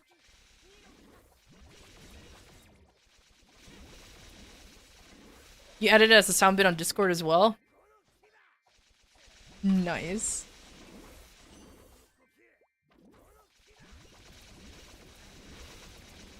Can't believe Val got fucking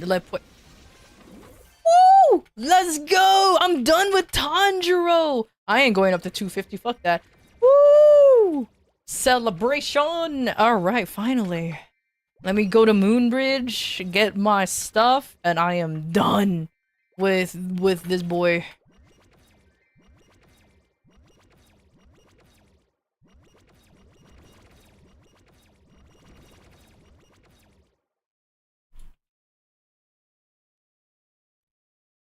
Get Steve filed? Time to make that as a phone notification? Hell yeah. Oh yeah, hack commands. Yeah, for anybody who plays MapleStory, if you want to cut through this really quickly, because instead of just mashing like a key, like the interact key or anything pretty fast, just hack commands. Just mash your keyboard. Literally roll your face on the keyboard. And you go, and I swear you go by so much faster. You roll your arrow keys? Yeah, that works too. As long as you're like pressing multiple keys, face plus keyboard, exactly. Headbutt it just like that, bam! Yeah, that's simple, just bam! Right on the keyboard.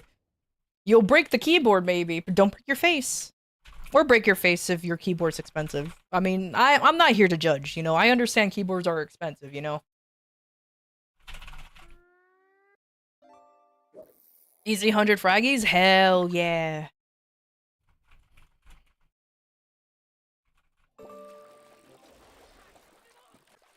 Oops. Unfortunately, if you keep mashing, you will accidentally use a skill.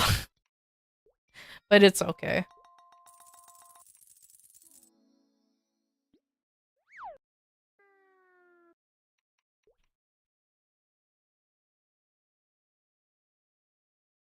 Alright, and then I'll do the boss scene on this character later. Not right now, though, because I've been changing Link skills like a dum-dum. So I'm not gonna bother with it.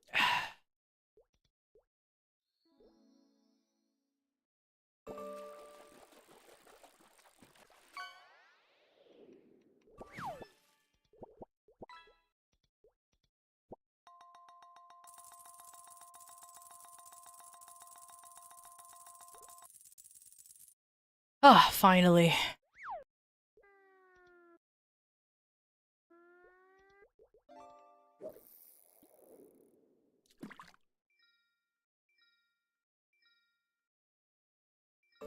Oh yeah, I forgot.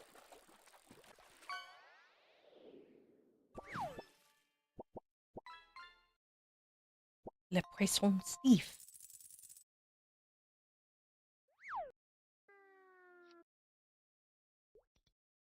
Let me use that ×3 coupon now. You can't transfer the box, but you can transfer the coupons, which is really, really weird.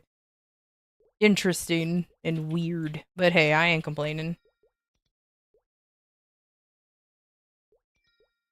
I always forget about the maple gift. I know I'm not the only one who forgets about it. Whoopsie poopsie.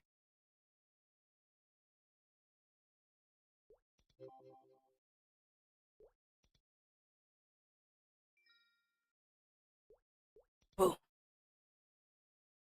What if you have a small face? Just roll. Just roll your face on the keyboard. You're bound to hit everything as long as you just like scrape your head on it like this. Then it works.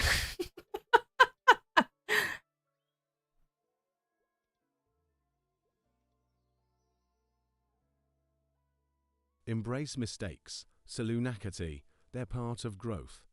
Learn, laugh, and move forward with grace. Your journey at the atelier All right. filled with room for errors and improvement. 100 Yeah. fragments. Let's go. I would open this, but I'll be honest with you, I'm gonna wait until the last minute because there's familiar cards in here that I don't want to expire since I haven't been fam grinding and I don't have any familiars to actually use it on. So it's just gonna hang out in there until further notice. Buy a second keyboard for skipping? True! Just tap with your little feetsies. You can destroy that keyboard, but your main one will still be intact.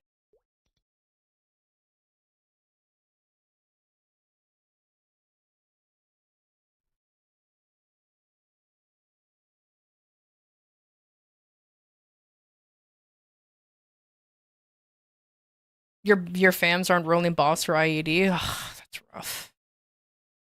But I understand completely that well, it's okay. Because if you look at my fams, I don't really have I don't have really anything to roll on, which is why I'm kind of like hesitant to. I could do this one because it just restores a large like it's just a healing one, restores a large amount of HP. But I kind of don't want to. I don't have any other fams to use it on, so I'm just kind of like vibing here until further notice.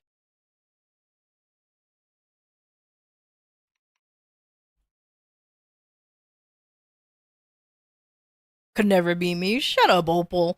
You got so lucky with your familiar cards. That's like your actual bragging right.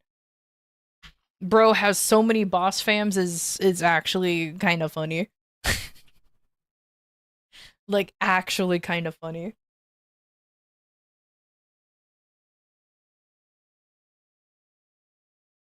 Alright, do y'all think there's gonna be one more MVP out there? Do you think there will be one more MVP out there?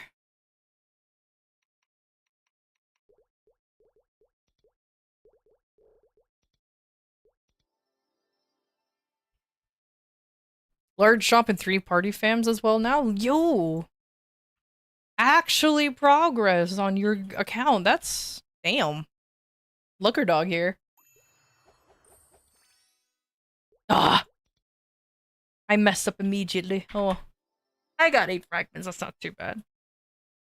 You know what's my one complaint about the coin flip?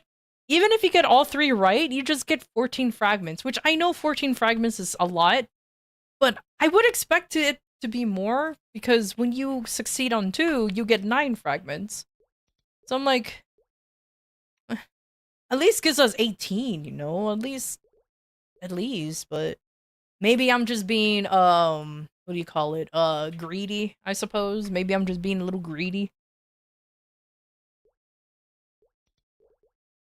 I'm like, come on, man, come on. You could at least give me a little bit more, a little bit more.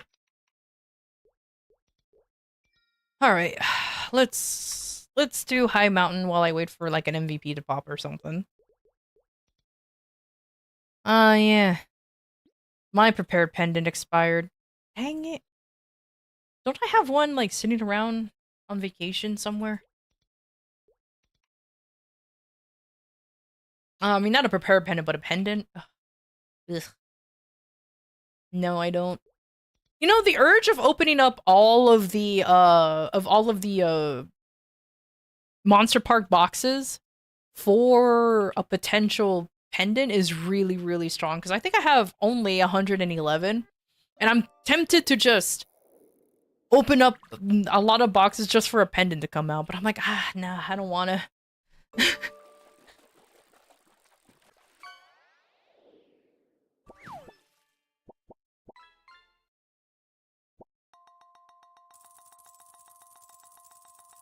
But your mules are thankful. That's fair enough.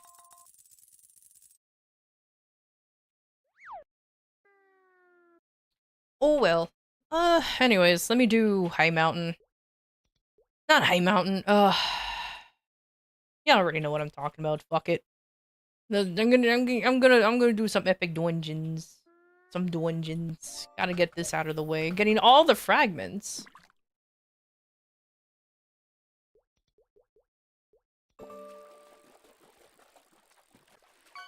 Zemi Company? Yeah, the fish company. Exactly.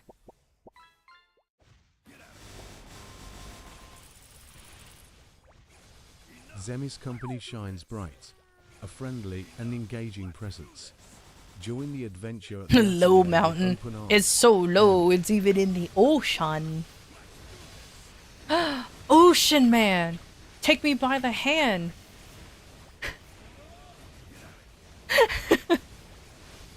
Oh my god, I haven't thought of Ocean Man in ages, and yet here we are. Oh no, what class would you recommend for somebody new to MapleStory? That's a good question, actually. Let's see. If you're super new to MapleStory and know nothing of it, my personal recommendations is to pick any of the classes that falls under the Cygnus Knights or the Explorer classes. Reason being that there's an actual proper tutorial in those on those classes. Like an actual proper tutorial. So it will actually teach you, you know, how to move in the game, if you want to change your controls through the key bindings and all other stuff. The other classes, they don't really do that. But you can get away with it still.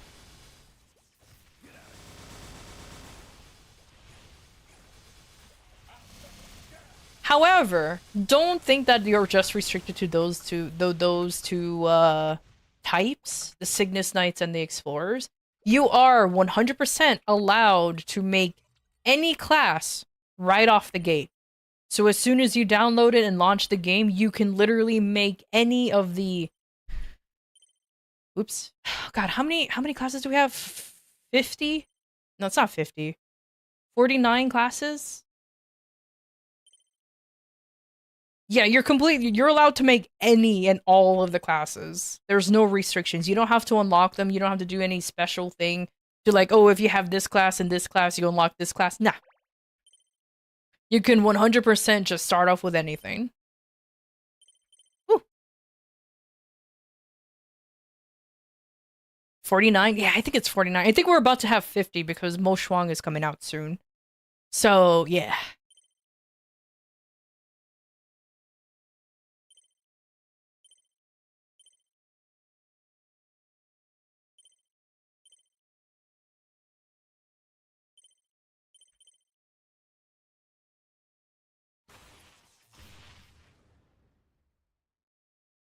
You can't start with 0?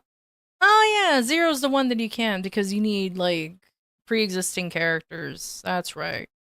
But it tells you straight off the bat that you can't make this character anyway, so it doesn't really matter. It literally says, you can't make this character until you have a character 101 plus in order for you to do this one. Like it literally tells you. And that voice, too. It's just hard to pick a class because you know anything about them? No, that's understandable. So here's my pro tip when it comes to picking a class. Sky, if you want like a quote-unquote pro tip, disclaimer, not actually a pro. Pick whatever suits your fancy, meaning whatever looks cool.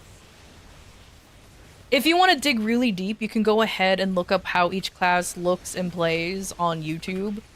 Or you can even ask or anything like that.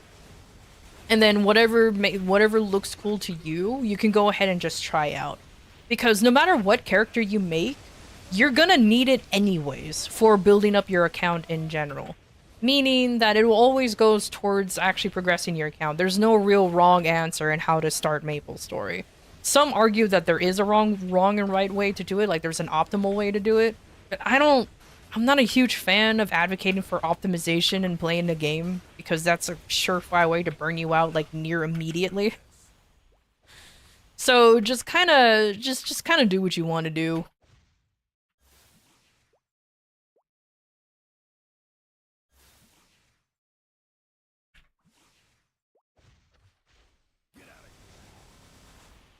Oh, did I accidentally reset it? Oh no, it's right here. Okay. Phew.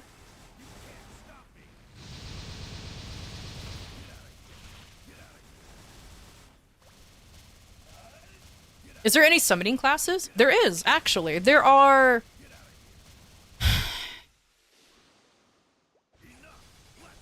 Oh, did I not kill it in time because I wasn't paying attention? Yeah, I guess so. There are some summoning classes. I believe there are 3 or 4, or maybe even more than that if you really want to count some. But, there's Lin, which is technically a summoning class. I consider it a summoning class because she uses creatures to help attack. There's Kana, that's a literal summoning class. There's some classes that has summoning properties, meaning that they summon a thing to help fight with them, but it's not their core mechanic. Like Ice, Lightning Mage, Fire, Poison, they each have their own little summon thing going on. Corsair, Lara is a summoning class, yep. Like there are a few, but they're not considered a summoning class, if that makes sense. Like, it's technically, like, they're not categorized as summoning, they just happen to have summons, if that makes sense.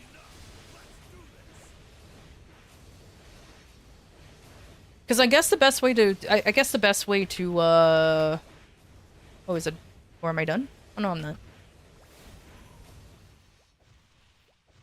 Alright, let me actually, like, fight this guy, because I just realized I don't have my,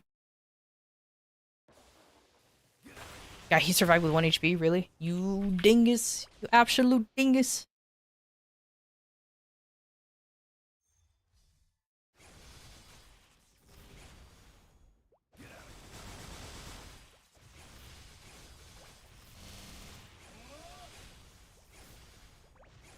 I'm the same way. Can't stand when people keep insisting on min-maxing as if that's the only way to play. Data kind of falls under that, unfortunately.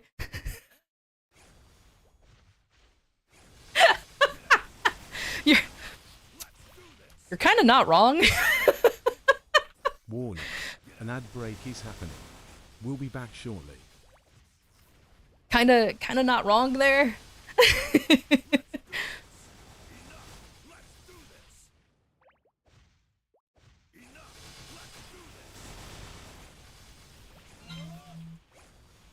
Oh, there's ads. That's okay.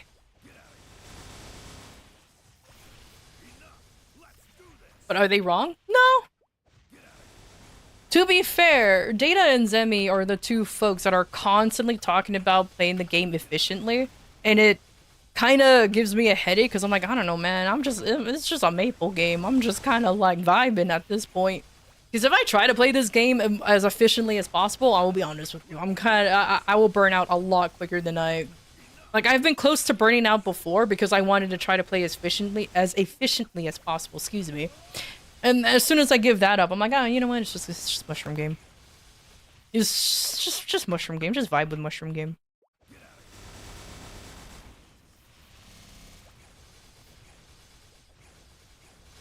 But he is well in dead. Thing is, he's very good. Like, if you actually ask him genuine questions about, like, mechanics of a few things and all that other stuff, he is actually in an encyclopedia when it comes to that kind of knowledge. 100%. I will not deny that. Like if you need, like, actual if you actually need, like, any questions when it comes to bossing or, like, stats or anything like that, he's your dude. Like, legitimately. But, like... sometimes there's a time and place for that.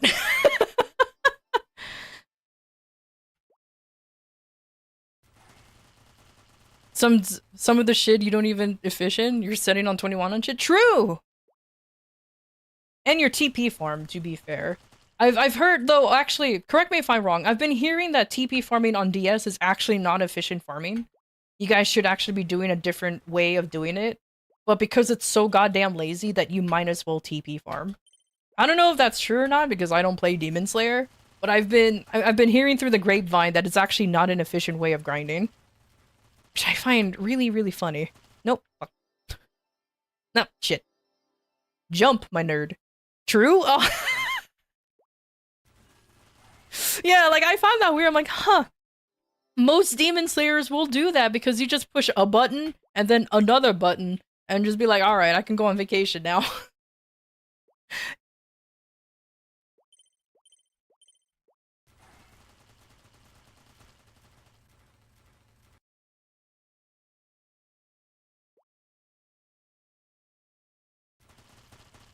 Join Ilium game, lazy farming? True. Ilium is really a lazy farming.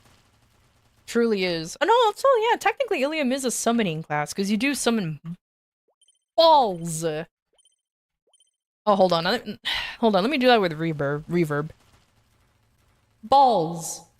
So yeah, you do summon those. So at least that's a form of, like, summon. We love balls. Indeed. We all like spherical objects.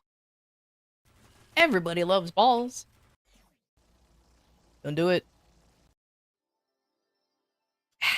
Fine, I'll stay, like, for a second. Get back to Bob's reverb? Hell yeah. Come on. Shoot your dang laser! Oh my god. Can't believe I'm losing time because this guy. There you go. Sheesh. I actually have to like calculate and wait for it. Can't believe it.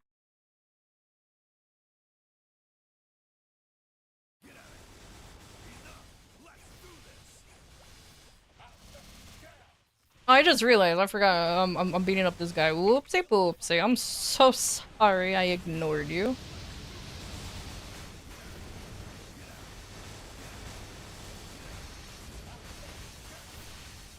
There you go. I'm so sorry I ignored you. I'm so sorry. Yeah. Honestly, but yeah, that's my honest pro tip. Do not worry about finding a main immediately, or like if not just not like in a class ASAP. It all goes towards your account anyways, and you will be leveling up at least most of the classes regardless.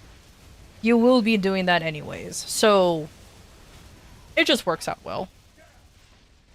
Respect all forms of expression. Database 58. Oh, alt. Enjoy what brings you joy, but remember to be mindful of others' comfort. Keep the atmosphere welcoming and inclusive at the atelier. This is M.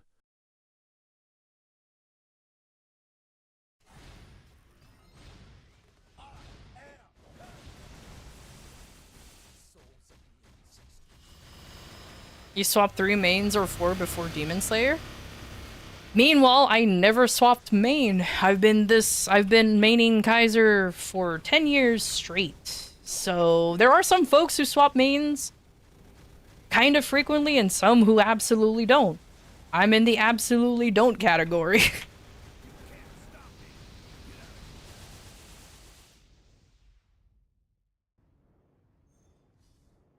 So it's not like other MMOs where you just stay with the one character? No. So let me lay out the difference between MapleStory and the other MMOs. Because, like, even though this is an MMO,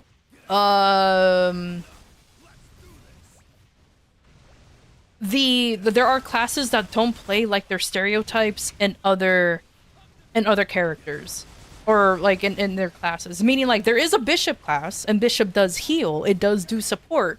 However, in this game, you don't necessarily need a tank, a healer, and 2 DPS or a DPS, or however the party structure goes for other MMOs. I'm basing this off of Final Fantasy XIV, which is another MMO that I played. There are pure DPS classes. There are support classes. There are some that does both. There are some that does none. But however, you can clear content without having what some will say the most perfect team setup. Every class is a DPS. Yeah, every class is a DPS. You do stay with one character, but it's also like Black Desert Online, where style of family, where characters have towards the account. Exactly, Opal. If you ever played Black Desert Online, that's pretty much how MapleStory functions.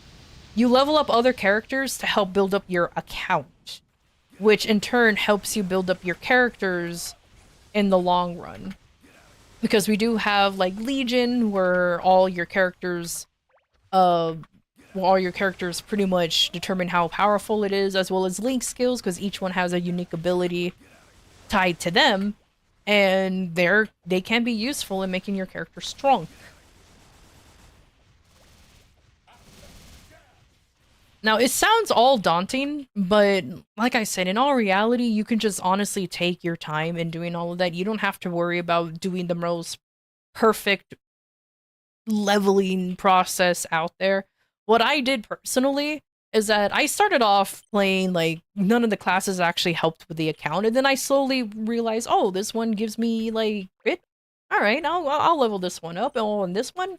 But sometimes if there's a character I absolutely despise playing, I take a break from it and try something else.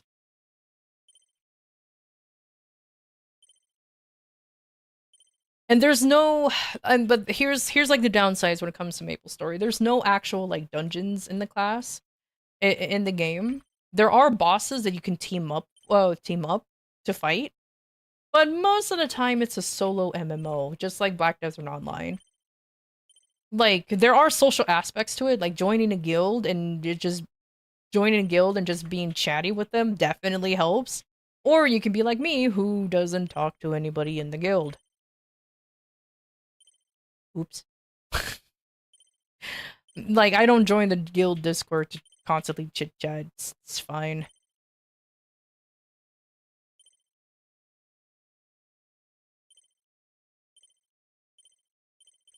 And yeah, main swapping is... It sounds daunting, but it's actually not too bad. There, like I said, there's plenty of folks who swapped mains plenty of times. And because the only thing you really do need to do is just concentrate now on that one character instead. You're like, oh, I want this character instead. Okay.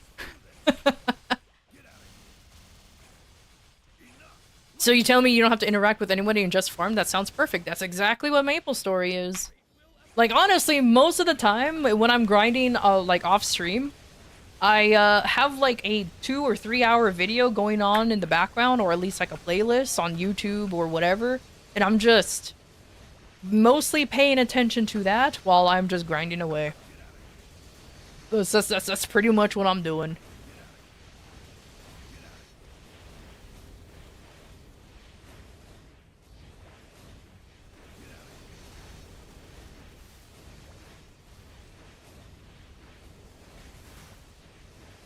Heck, even switching mains up to 5 times will even help you. Mm-hmm. Kaiser had only one support skill, but they made it that everyone had a... But then they made it that everyone can reset that skill. Yeah. Enjoy the company GG. while you grind. Actually, you want to know what's even a fun fact? Our Grand Armor, that used to be a party skill. It used to be so that everybody in the party can take a hit. Exactly, you won't get one shot by a hit. But it became a solo thing. It used to be a thing. Kaisers used to have like one other, but not anymore. They made us a purely DPS, DPM class. So selfish? 100%. It was like in 2012 or something? Mm-hmm. Yeah, the class is so old. I know! I've been playing this for 10 years! I made this class in 2015, and I've been playing it since. So I've seen the weird changes that they decided to do on this boy right here.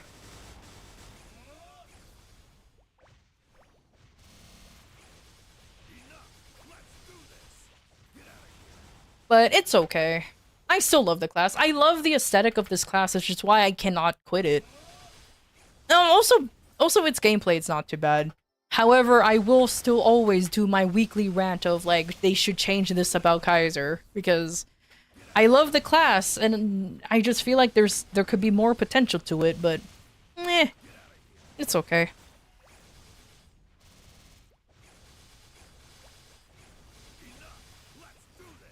From 3 and 4, I know, right? At least.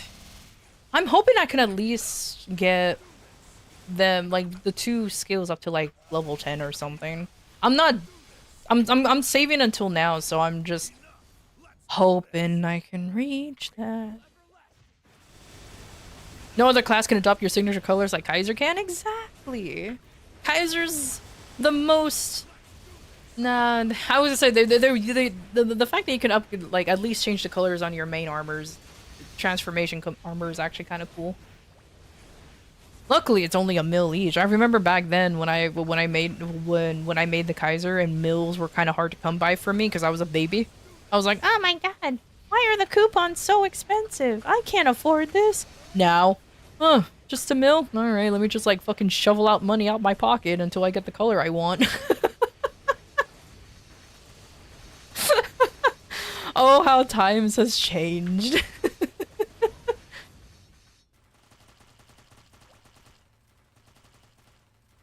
Color resets were invented only. That was painful. I remember that. I hated that. I absolutely hated it.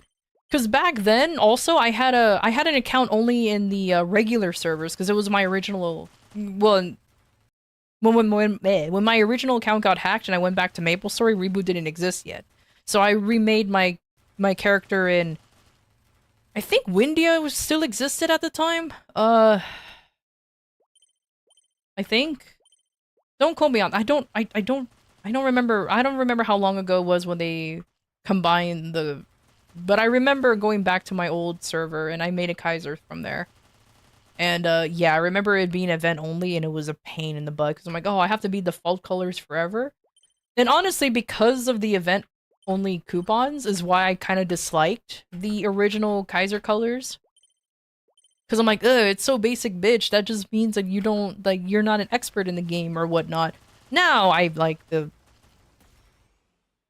Now the standard colors on the Kaiser armor is actually pretty good. Now I see it as a pretty good one.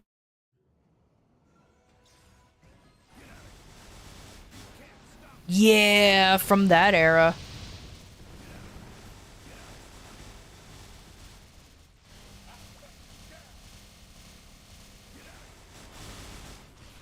I don't know why my flames do not go after the boss. Huh. Oh well.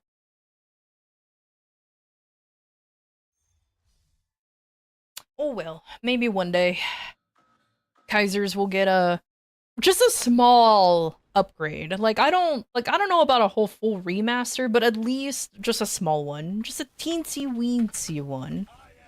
But I'm gonna be honest with you, I don't think that's ever gonna happen because apparently Kaisers are eating good over in KMS side, and obviously they determine how a class works in on the other regions.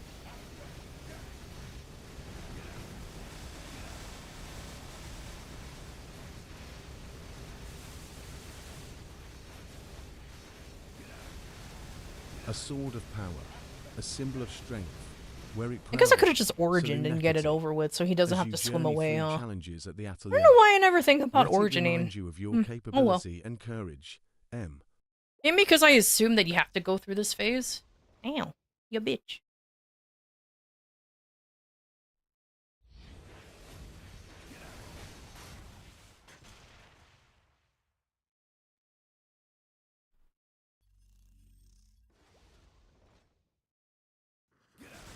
Yeah, I don't know the specific details in Kaisers, but I do know that in KMS that they're considered one of the stronger DPM classes.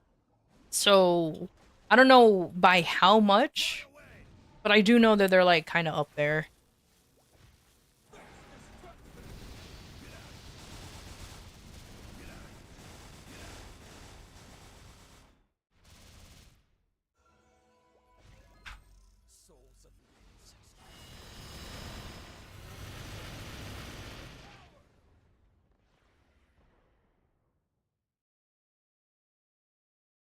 But I do know in KMS they don't have their attack speed is still capped.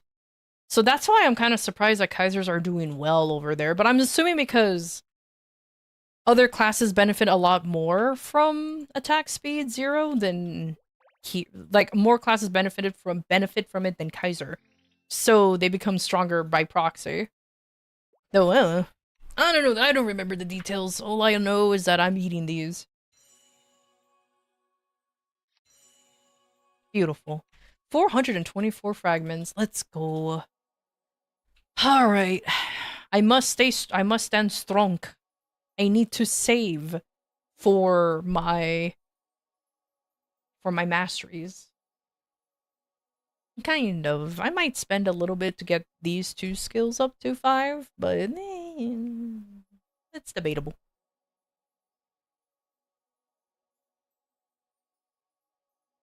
You need soul urtas, bro. Being soul urta capped or gated is actually kind of annoying. Though because it's like they're not as easy to farm than it is to farm fragvies, which is a weird thing to say considering that fragments tends to be the wall for a lot of folks. Lightwalker and Lord are the 2 biggest Yeah, they're the 2 biggest beneficiaries from the attack speed 0. That's why they thrive. That's why there's so many of them here. Alright, let me see if I can actually craft more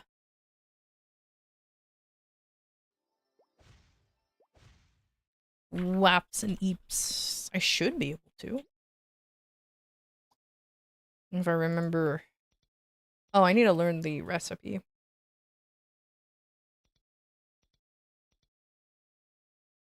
Can I just look at the recipe and then I'll know? Is that a thing? Because I don't wanna use up a thing. Ay.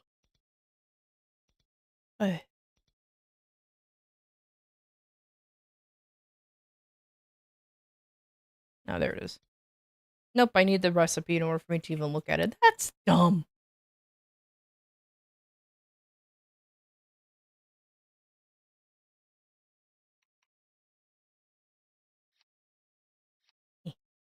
Opens the box?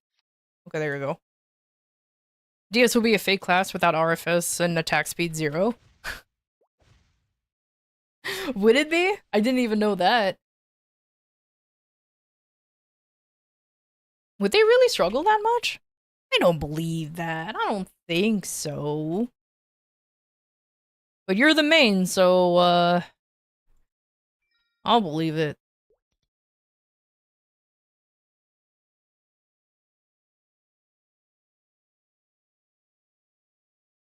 Oh man, I need to get more wealth acquisition potions. Maybe I need to fight more baby bosses. I'm down to 10. Ew. I just wish that these recipes are permanent. Why do you only get to use them for like a day? I always find that weird how they do that. It's just like, why? Why restrict it to like a day? Just let us craft it regardless, you know what I mean? Whatever. Anyways, I can craft 14 of each, so I'm gonna craft 7 of each. There you go. I don't have to worry about him for a while. Beautiful.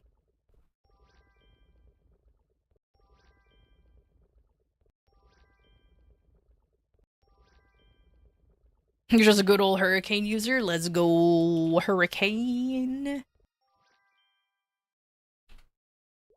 Understood. Concentrated EAPs require 1 craft per use.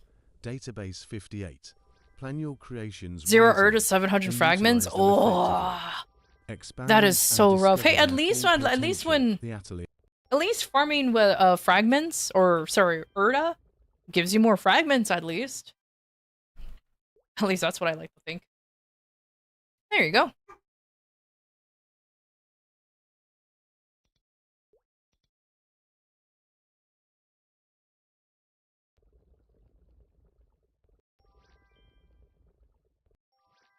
I don't even know I went into Arden Mill.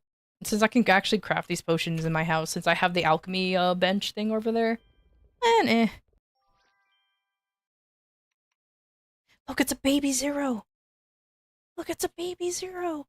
They even have a baby-ish Legion. Ah, look at him. Aww. Oh, they look like a jet. That's cool. But they were here. Whoa.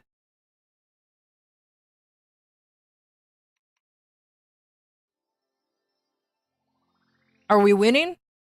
Nah, we lost. I'm sorry. We'll get them next time.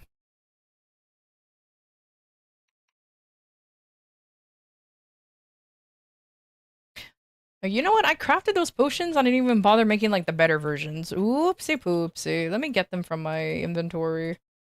I think I can craft the better versions. Maybe I need more materials. I always need more materials. Oh, am I gathering? Fuck. No. Oh, I wasn't. Well, I'm definitely not gonna make the 8-hour auto harvest time, that's for sure. I know it's a permanent thing, so I don't have to worry about it, but it's still annoying. Nope. What am I missing? Oh.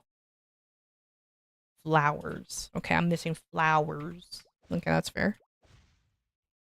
So if you go to Meister, you stay on Meister? Yep. Now you can. Oh, thank goodness you can. I hated maintaining Meister. So because whenever I decide to take a break from MapleStory, it plummets right back down to level 10. And I was like, pourquoi? Pourquoi? And so, yeah. So, at least it stays that way. Hey, Ford. How you doing?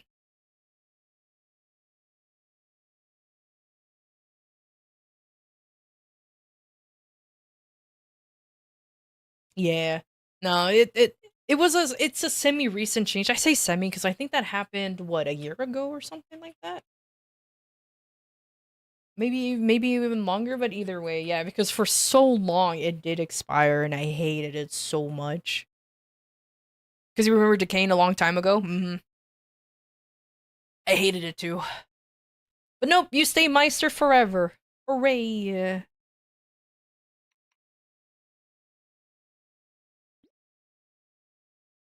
I can make more Meister rings! Oh my god. I'll make more later. What was I gonna do? Oh yeah, it's grind time, baby. Now that my Tanjiro's done, I ain't gotta worry about him no more. He's level 245. And no, I'm not having him reach 250 because fuck that.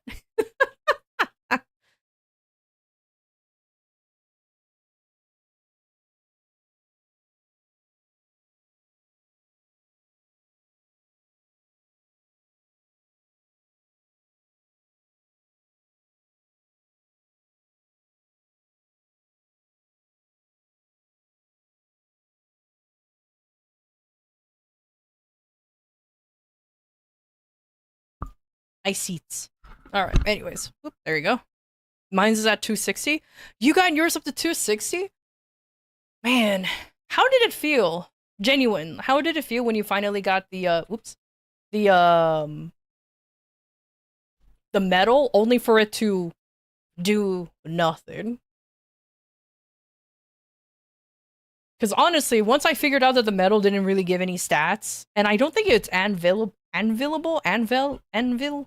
You can't be anviled? I was just like, oh, hell nah. Also, what happened to my ring light? Hold on. It worked.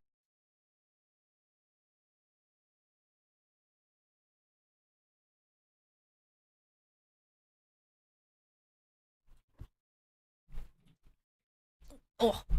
Uh-oh. I messed up my phone. Okay, there you go. There you go, there you go. Anyways. Not worth it, really. At least no more Monster Park until 260 for it. Focus on the journey. At least. Creed. Embrace each milestone without rushing towards the next. Enjoy the growth and discoveries along the way until you reach the coveted level there you go. 260. Progress at your own pace at the Atelier. M. You should be able to anvil it. I've heard through the grapevine that you can't actually for some reason, which sounds stupid, but I've heard through the grapevine that people try to anvil it, but it doesn't work. So I don't know. I have no idea on the status of if it's able to be anviled or not.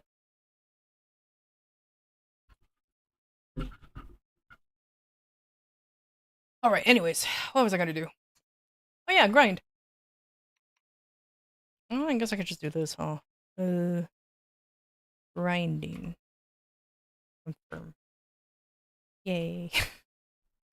I don't have a prepared pendant anymore, though. That's like the only sad thing.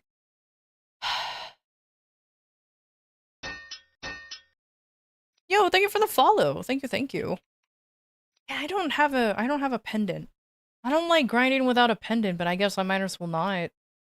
Like I said, the urge to open up all of my Friday boxes is pretty strong for a chance for a pendant, but then I'm gonna have a bunch of coupons that I'm not really gonna use. I mean, I guess I can use it for like a quick 30-minute grind. I don't need to use ×3 coupons, but still.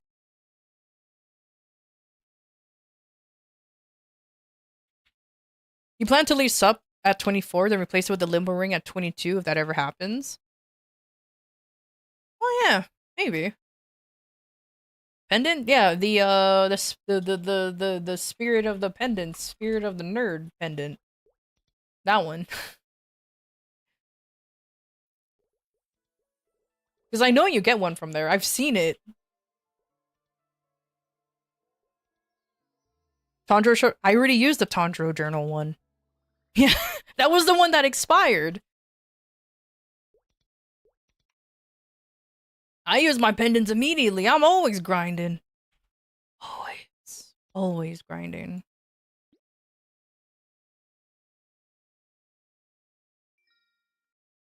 Oh yeah, since I'm no longer on this character, let me just transfer a bunch of this stuff out of here. Oh, I'm taking this big. Taking this.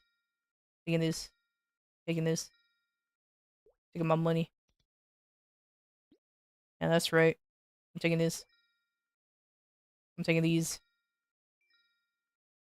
Yeah, I'm really emphasizing over the fact that I'm done with Tanjiro. I am super done with him. He's fine. He's good the way it is. It's okay.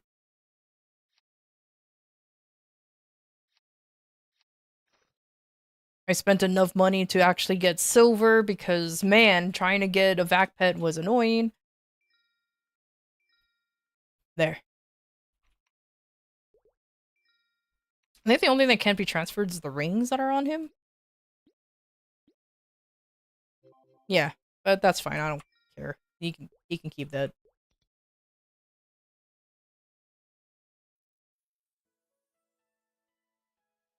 One thing for sure, the 250 Tanjiro boosts his 2 cooldown skills by a lot. Oh, I believe it. And that's true for sure, because I think it does say on his last skill, but I guess I shouldn't have done that because, who cares? Yeah, because I'm still gonna be, I forgot that I'm still gonna do Lotus and Damien on him, actually. Because I still want the Nezuko droid that's attached to his journal, so. But I can get that at any time. Or, not any times, but I need to get that before, well, you know, guys, I know what I mean. I can get that soon. Now that I have basically his 2 origin skills, it's fine.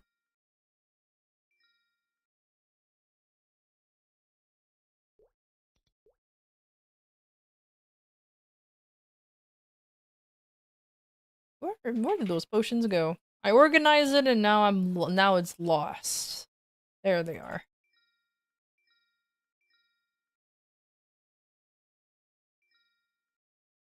I guess I can just grind without him, you know. At least more meso and drop is not a bad idea anyways. So, or especially more of the drop. And so, I guess I'll just do a normal grind even without the bonus XP. It will be nice and everything, but it's okay. It'll only be temporary.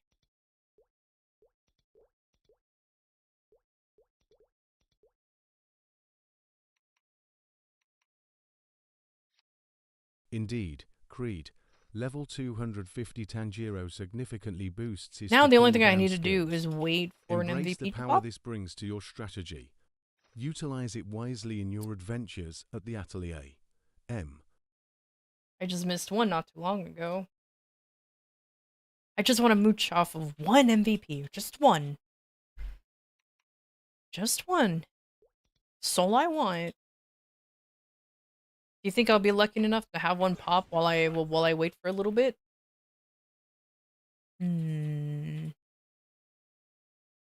don't know. Probably not. Well, until then, let me be nosy with other people's gear. Hell yeah. Demon Avenger.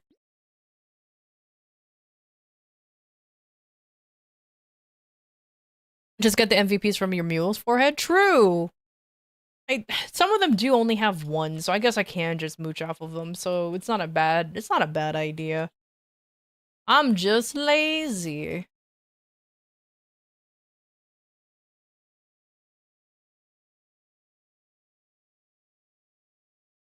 Oh wait, this is their actual gear too. Ooh, so strong. Nice.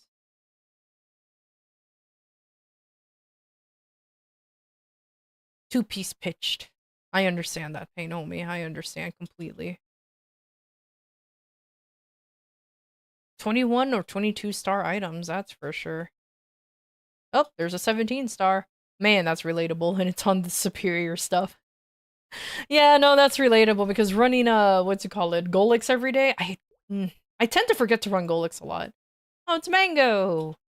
I already snooped on your stuff, so I'll give you a break. A cane. Ooh. Ooh, double drop, double meso. It's just one item. Yep. One item. Item. Hybrid. Is this a hybrid or double? Ooh, double meso. And an item. And double item. It's not bad. So that equals 2. Yeah, it's not bad. Alright, then. I like being nosy with this. Alright. One more. A Night Walker.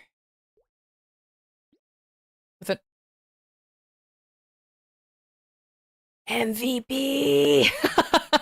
An MVP just dropped. Okay, perfect. Channel 21 at 40? Hell yeah. I'll even be there early. I'll be there so early. Let's go.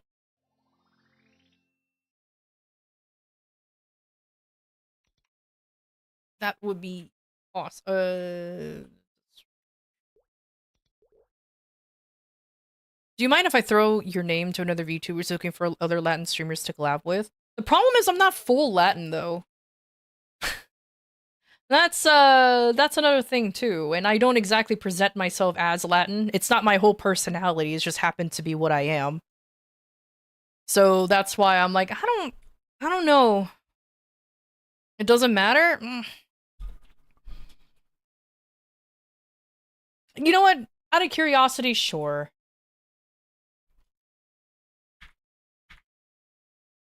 I just never liked the idea of, like, people asking for, like, specific race VTubers or streamers, because I'm like, why? Only ask for a specific race.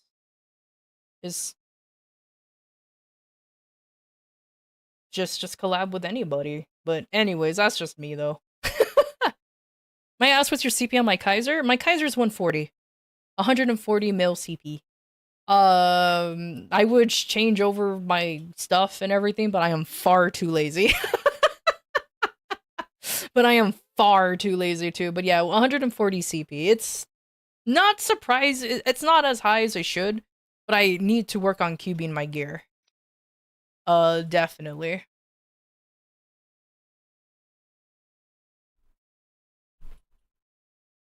It probably drops down to like 137 if the event's over though. I'm not very high up there. No boss fams though? Same! No boss fams. So it's okay. One day we'll get it. Server? If you look down in the description, it will say that they will say what server I'm in.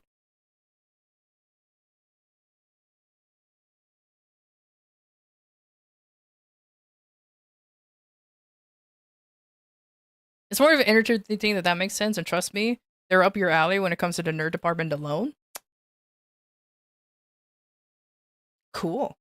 Then yeah, throw my name in there. It's perfectly fine. I don't mind. No boss gang? No boss fam gang? Hell yeah. It's a pretty big gang, that's for sure.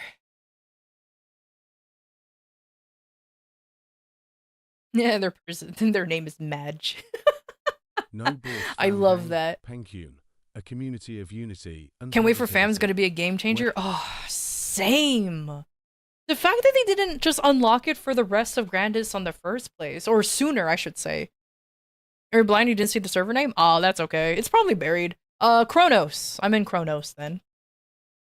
You know, the original reboot server. I would have said the better reboot server, but I don't know, man. I like the appeal of Hyperion being empty. Because I would have, honestly, if I didn't start off in reboot before it became heroic, which is still reboot, yeah, I would have moved to Hyperion because it's empty. Happy Wappin', don't forget to Ursus. Don't forget to Ursus. I always do. Yeah. It's okay. Maybe one day. Alright. Now it's grind time. Let's go, baby. Let's go.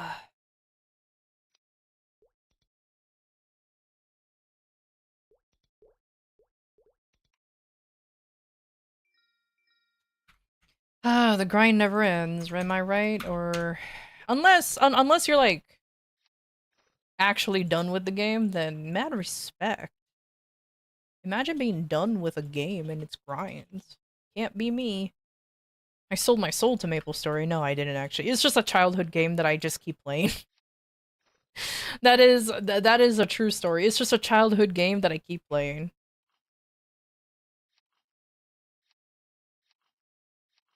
There you go. Perfect.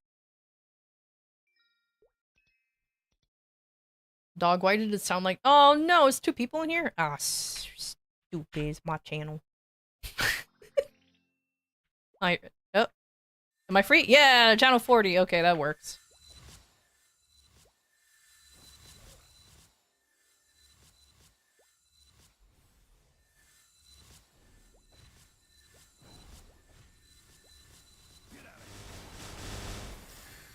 Relatable in this being a childhood game? Yeah. I firmly believe, like, the majority of the player base has this game as a childhood game. There are newcomers coming in, which is really pretty cool. I'm not gonna lie, that's pretty awesome. But the majority of the players are us. The childhood gamers. The ones that are like, yeah, this one won over both Ragnarok Online and RuneScape. I think there was another childhood game too that was like floating around. But don't quote me on that. I don't know which one. I just know a Ragnarok and RuneScape, and then MapleStory being another one. Of course there's WoW, but if you were able to afford WoW as a kid, your parents really spoiled you. Unless you got your account from like a friend whose parents didn't mind spending money on that, then you got a pretty cool friend. Spoiled friend, but a pretty cool friend.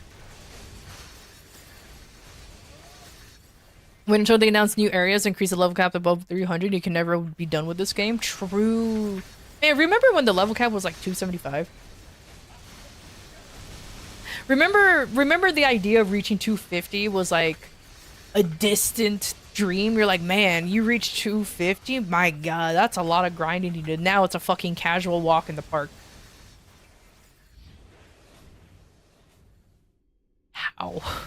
How this game evolves.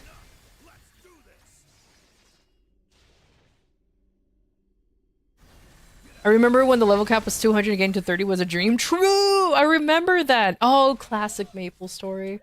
You know what's funny? I legitimately cannot wait for classic MapleStory. Like, I know I can play that in Artale, and I do. But, like, an official classic MapleStory release is kind of nice. I'm just hoping that it will give us some quality of life changes that either Artale has or we thought we had. You know what I mean? Like the grind wasn't that bad, and PQs were clearly the way to go to level up. Though to be fair, I didn't PQ in Artale simply because my god, the amount of people who won like max efficiency on PQs is actually kind of ridiculous. And especially since with me, I get kind of nervous trying to do PQs because it's been literal years, like almost a decade. Not literally, but it feels like it, that I have done any PQs, so I don't remember the mechanics and like, for example, LPQ. Do any of y'all remember how to run it without actually looking up online or doing Artale? You'll remember vaguely how to run LPQ, but I don't. And that was the last PQ I ran, which is the hilarious thing.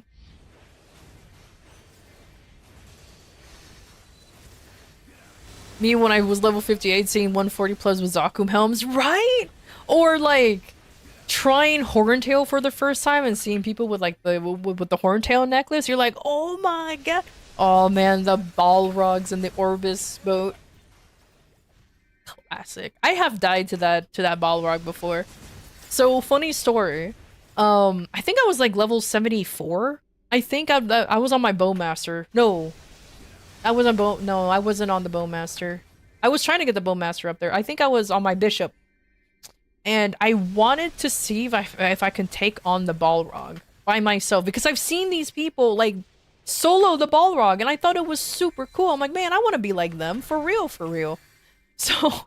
I went above deck and hoped for a Balrog to spawn, and coincidentally he did. And fucking one-shot me.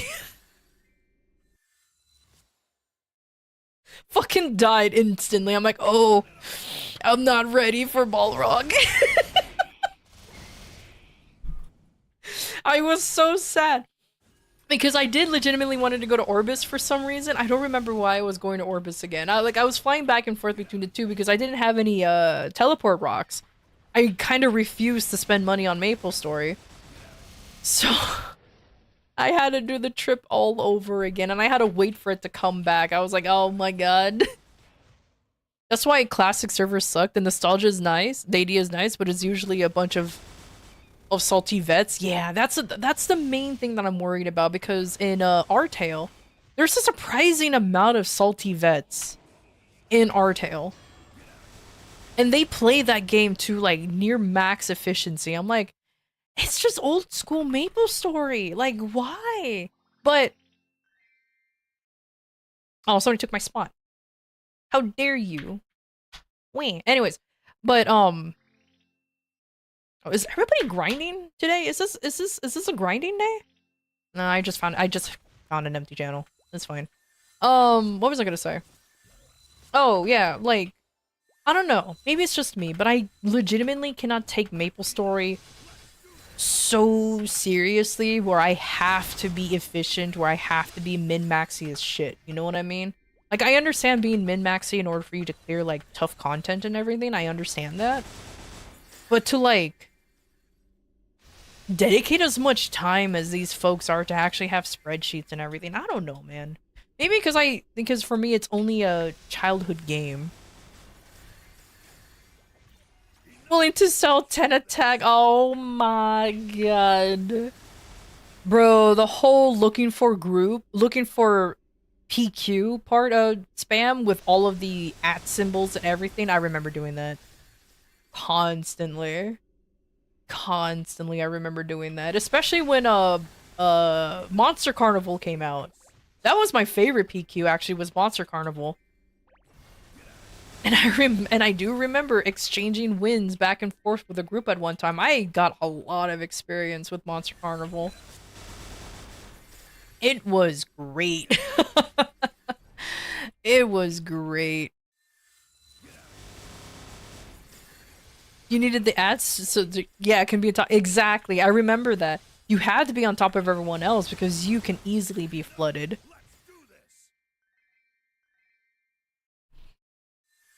Pink Slurpees and FM. Oh no, the free market. I do find it funny how the reboot server has a free market, but we can't use it. It's just kind of there. I understand why we use it because, you know, obviously the regular servers has like actually use the free market, but I still find it funny how it's functionally still there.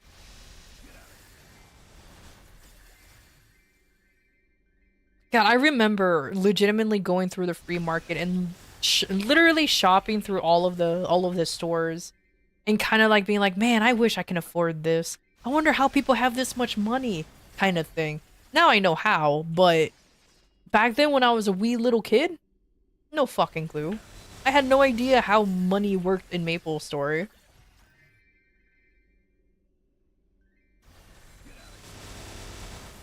The only thing I knew that is I was making money through grinding only. I didn't think about selling anything. Because I didn't want to stand around and just shout, oh, I have this, or selling this, you know? That wasn't my thing. But that's how you make the monies.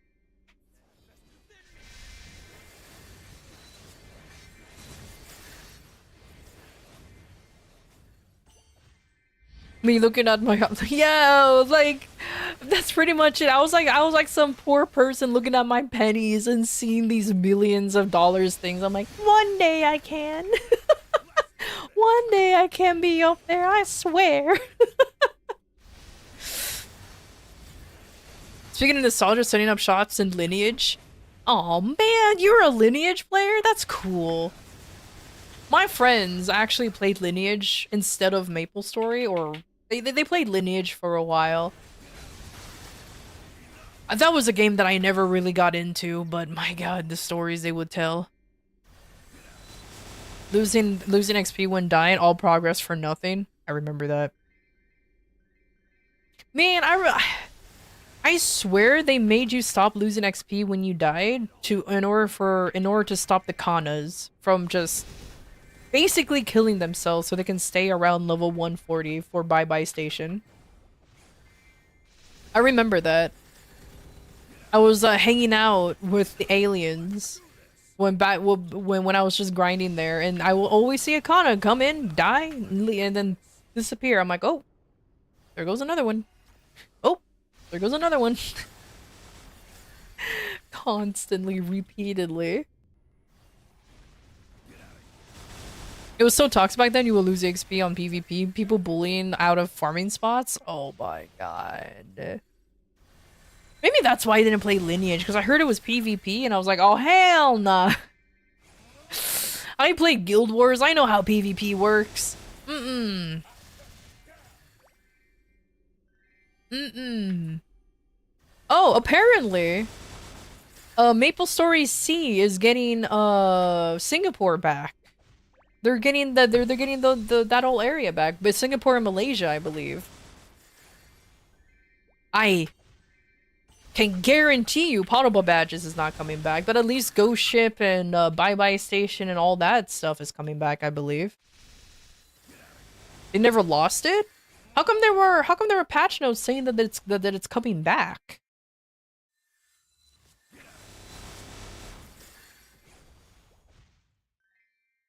I mean, I'm not expecting to get it here, I'll be honest with you. We're not. I don't think we are. I just don't. I just legitimately do not see Potable Badges coming back. Maple or Nexon made it a huge deal that Potable Badges aren't coming back. Oh, okay, a huge deal is a bit of a exaggeration. They literally said nothing of it, but they avoid talking about it as much as possible because they know it's so controversial topic.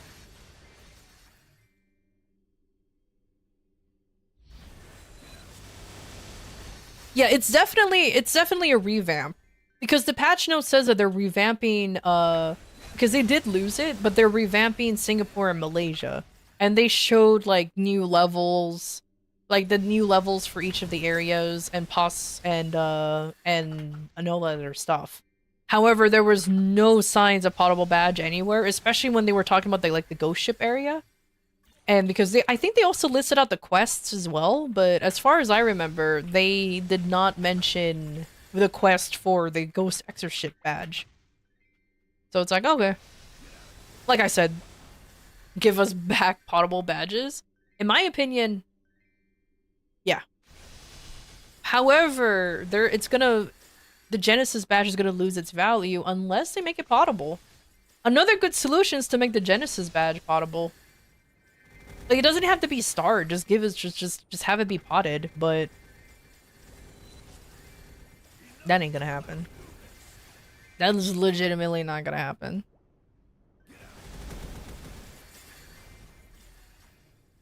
There was this world boss that would spawn every 7 or 10 days. It was a oh my god. It was a 3-hour guild versus guild just to get a chance to fight the boss. That reminded me of like Mabinogi actually. I think there was something like that in Mabi where it's like a guild versus guild scenario. God, that actually brought back memories. So there was a PvP event going on in Mabi, and this was old Mabinogi because I used to play that with my friends, and in Mabi I played as an elf. And when you were on and at the time the fastest mount was a Yo, thank you for the resub. For the generous 8-month resub. I appreciate it. Thank you. With a sprinkle of luck. Dive into fun experiences at the atelier. What was it? Yeah, so like apparently if you were an elf on a thoroughbred horse, which was the fastest mount at the time, spamming Magnum shot. Because there was a glitch that if you spam it, you actually hit 100% of the time, even though it would only say 1%. It was a really good way to just like go around one-shot folks.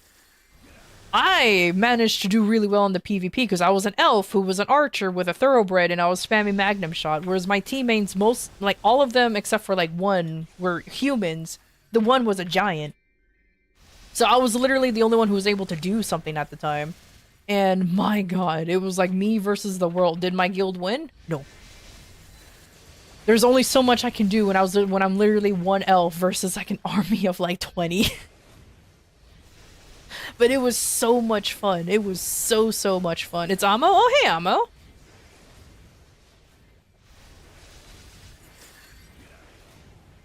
Yes, the name change. That's what threw me off. The one-man army? That's pretty much what I was. How I was. And I killed a many folks before. I even killed other elves on the horses, because of course the trick was to just shoot down the horse, because then the glitch wouldn't really work. you can still spam the magnum shot, but your chances of getting the 100% crit shot and chance was lower. But catching them was the annoying thing. But when you did, it felt great. And I only got a few lucky shots, but nah, my guild did not win. Like I think there were like 20 guilds participating, and we were like in 15th place or something. And like, of course, the majority of the kills were from me, but my friends, oh my god, they were clever. They made like a fortress because you were able to do like some quick builds. It's not like Fortnite where you build anything like that. Like you actually had to like place down manually walls and everything real quick. So they made a fortress for themselves, and they managed to hold back a bunch of people that way. Well, I ran around like a fucking idiot trying to, you know, protect. So I was the front line. I was outside this fortress protecting them while they were inside this like box building that they made, trying to protect themselves with whatever that managed to get in. Because like I said, I'm only one person. It was rough. But it was so much fun. Oh, it was so much fun. I don't even remember what that PvP was for. I think it was for access to a guild castle. I think so. I think it's when the guild castles were first becoming a thing, and you needed to be part of like a PvP competition with other guilds in order for you to access this guild castle to defeat the boss that's in there, and then it becomes yours.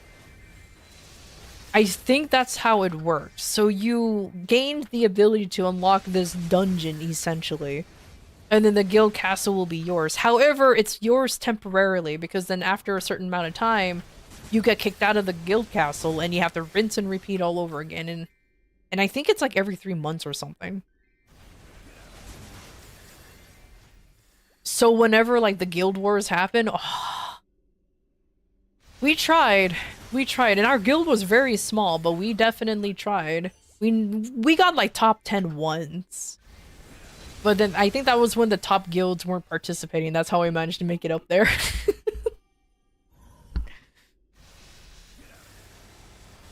Man, good times, good times.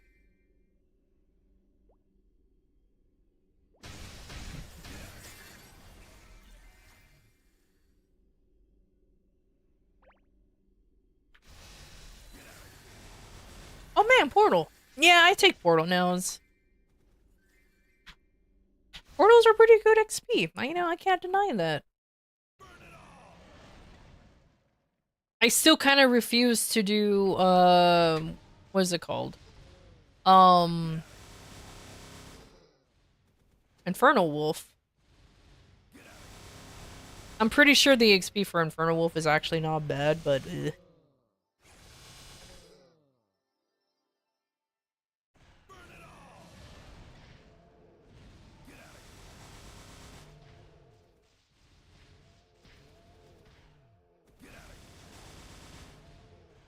Frito and Wolf are fake? True. As you know, me and the homies hate Frito.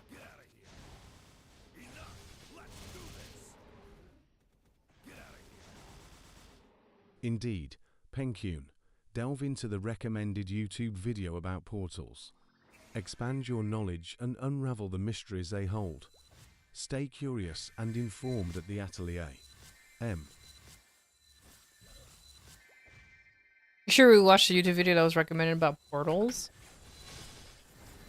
I think the, well, I guess spoiler, the I don't remember who did research on it. I think it was the same video, or maybe it was a guild member, I don't remember. But all the portals are still worth it, obviously, because they do give you quick EXP. That saves you from grinding. But there is obviously a tier list. However, apparently, I don't know if it's true or not, but squeezing in a Frito every once in a while is still worth it. Like squeezing in a Frito, which is unfortunate, but it is still worth it in the long run, especially if you get really lucky and get the egg one. Not the DDR, the egg, where you have to like guess which side to climb up on. Yo, Thank you for the resub, Crow. Thank you, thank you. Damn, 19 months. Oh my god. How you doing, buddy? How you doing?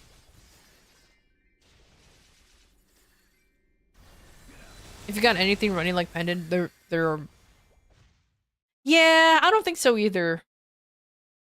Like, that's why I prefer, like, obviously... Yeah. Good night, Alexa, you little speony. Take care, buddy. Take care. You're okay? That's alright. Good night, Speen. How dare you?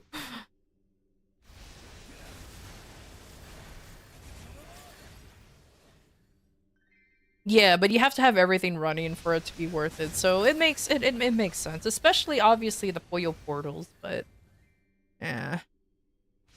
Warning: an ad break is happening. We'll be back shortly.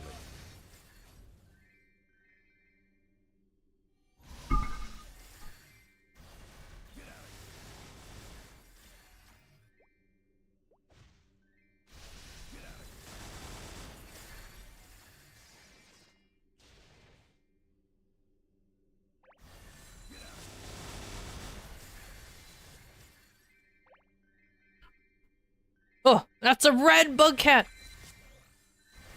It's beautiful. Majestic, even.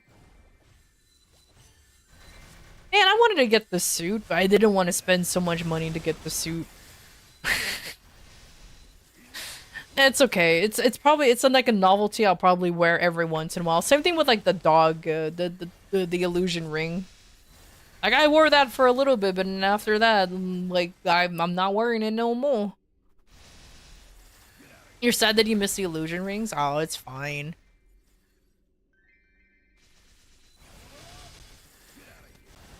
Your 400 follower reward stream was a flop, so you're putting work into your rebrand?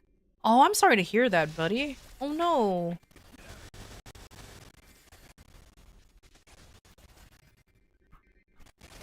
I mean, I do remember you mentioning that you were rebranding, but I guess it's on full motion now, right? Like, it's in, like, you're just concentrating on that more specifically?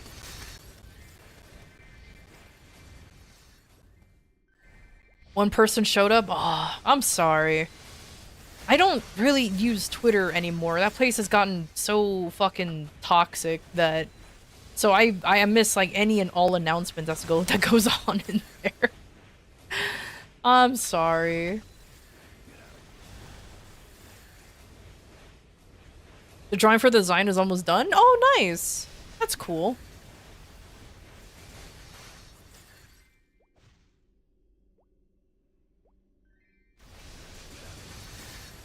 Probably...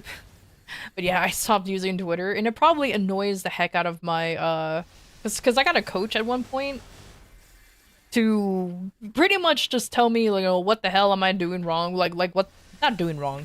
That's a very incorrect way of saying it. Let's just like kind of like a channel review kind of thing. And she said, oh, you should just use Twitter more, be more active on it. And I was like, okay, I'll try.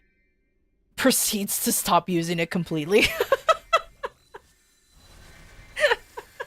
And then proceeds to stop using it completely. Look. Twitter, Blue Sky, whatever the fuck you use, I don't like any of those, man. I really don't like any of those. They've become so... dumb. I don't know how else to say it.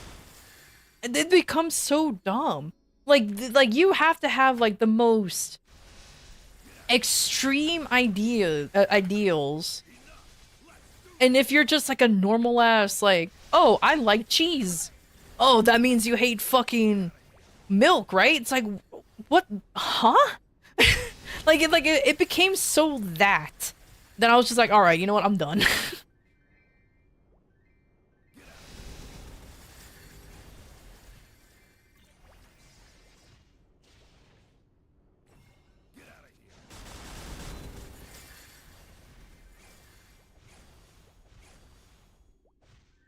of cloudy fluff and titties, cause fuck you. Beautiful. But yeah, Twitter's overly political and negative, Blue Sky is empty. Blue Sky is actually even like I noticed Blue Sky is even more political, but more extremist too. Like, holy shit, dude. The fact that there are some people out there like advocating for like assassinations of like political figures and everything, I'm like, all right. Or like actual harassment or doxing of political figures, I'm like, I'm not. No. First of all, that's first of all illegal. Second of all, the fuck are you doing? The fuck are you doing? Like, no. Stop that. Same thing with Twitter too. I'm not just excluding no, I'm not excluding Twitter. It's worse over there too. So that's why I'm like, nah, you know what? I'm good. I'm super good. I used to do shit posting, but now it's just kind of dead. I'll be honest with you. I won't be surprised if I lost all my followers on my whole 500 followers on Twitter, because I'm like, I'm done over there, man. I am super done over there. Understood. Zoned. Enjoy and SFW content responsibly on Twitter. You don't have either of Then them? Keep close it the that tab. way. Honestly, Balance keep it that exploration way. with mindfulness. You'll come. Because I originally had them for, you know, streaming purposes, obviously. But I even have them linked down below on the description, but I just can't. It just got really annoying. I'm just like, my god, everybody just wants an echo chamber. Everyone just wants, like, they just want to yell at people and just say the stupidest shit in order for you to get some kind of attention. I'm like, I'm done, man. I'm done. I'm not chronically online for enough for this shit.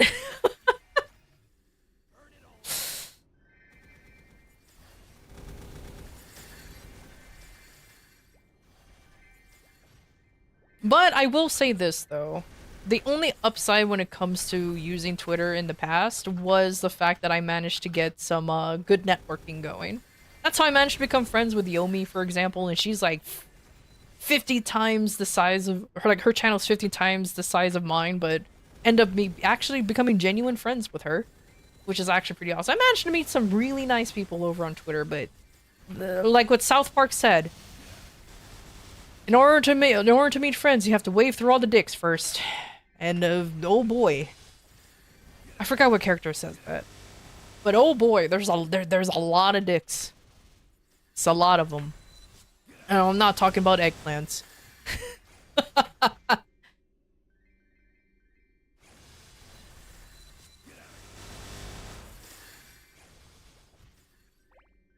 When you win popular people, they don't want to talk to you. The problem is, well, the thing is with Yomi, for example, I didn't meet her when she was popular. I met her when we were both the same.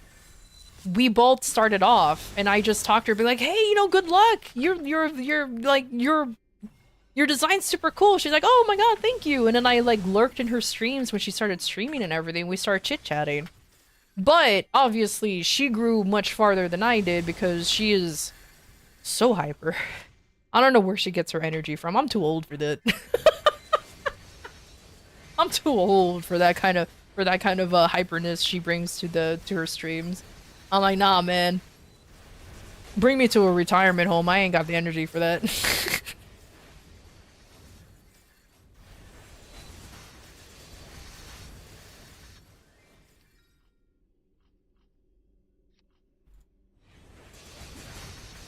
Old and crusty? 100%. 100% old and crusty.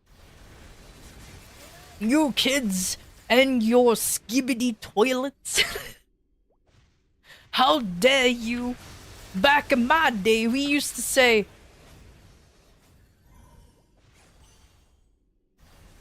What was the lingo back then? I don't... Hold on, what was the lingo? What was the millennial lingo back then? Back in my day, we used to end sentences with LOL or XD. There you go. There you go, that's it.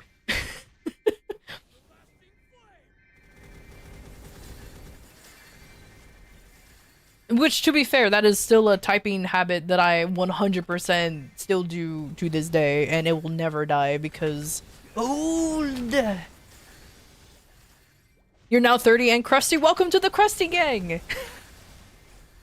Welcome. Welcome. Soon you will learn that yelling at clouds is the best thing you'll ever done.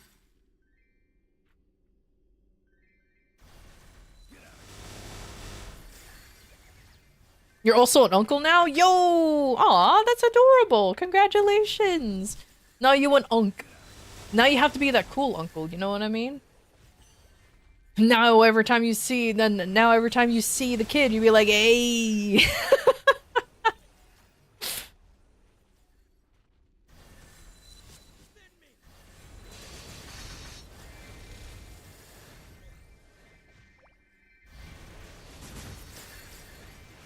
Oh, the best thing I like to say is, back in my day, gas used to be like not even like $2, maybe not even that. I remember those days. Now that was back in the day. When gas used to be $2 at most. I miss those days. I genuinely miss those days. I want gas to be cheaper, damn it. Oh well. 5 MVPs so far? What the fuck? Actual lucker dog. Impressive work. Opal Mask. 5 MVPs already. Back in my day, Showcasing the Coca-Cola strength bottles of were your 5 moves. cents. Keep up the good progress and continue shining brightly in your adventures at the Atelier. M. He literally turned on his stream when, hey guys, got a text. It's a girl! Aw, that's so cute! Aw, that's so nice. Hold on, guys. I need to say this though. Shake the baby. Okay. Remember, whenever the baby cries too much, don't forget to give it a little jostle. Just a little shake. It will stop crying almost immediately. It'll be fine. Disclaimer: don't actually shake the baby, please.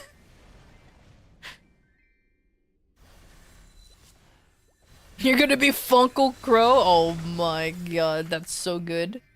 That's so good.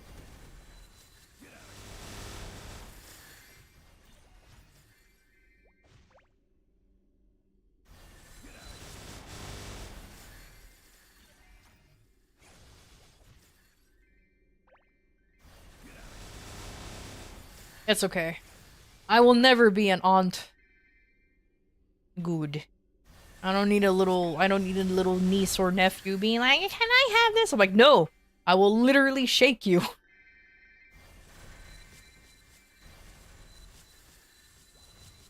Portal? What kind of portal is this? Ugh. Get out of here, Frito. Nobody likes you. I will only run those portals if it's literally the only one left. This stupid Frito.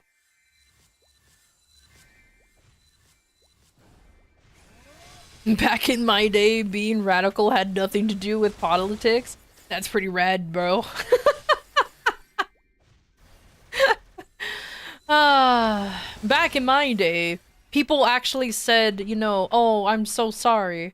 Or, oh, I'm so sorry, but I think I need to commit suicide in game because I'm about to lose, instead of unalive. Like this new speak that's been going on. Or like when they're talking about something serious and they say, oh, they unalive themselves. I'm just like, say the word. If you're making a story and it's actually sincere, you immediately, for me, lost all sincerity when you said unalive. Like, okay, I'm gonna go on a little rant here. I was watching some crime documentary because of course I was. And the person was talking about this like one of the criminals who committed suicide while in jail. And for some reason they said, oh, and the person and the criminal unalive themselves while they're while they're locked up. I'm just like, don't say unalive. Like, I get it. YouTube might ding you a little bit, but you're literally talking about a murderer here. Like,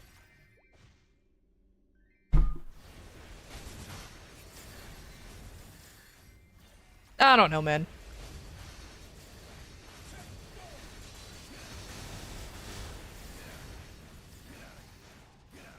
Tanjiro, Hyperburn, Kuban, Mo Shuang, and after summon after in summer hyperburn max, feeling every single month or shit ton to do, not excluding events. Yeah, there's a lot to do in Maple's story.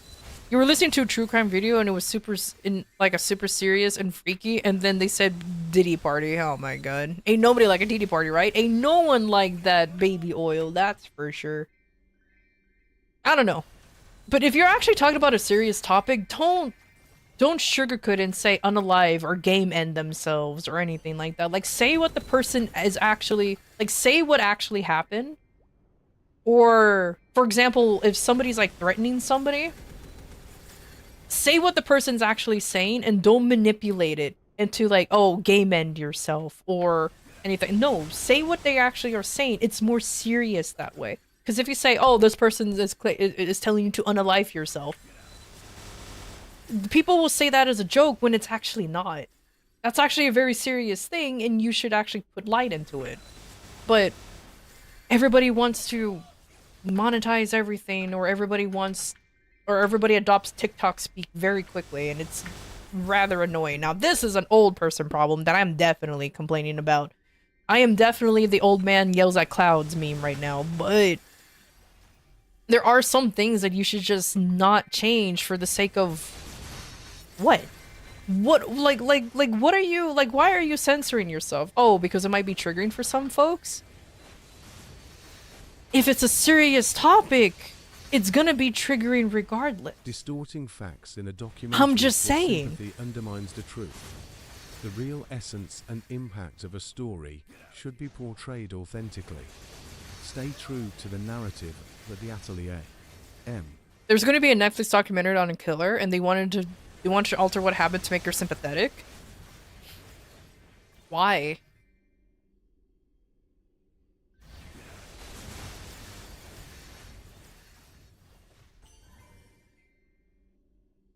But whatever.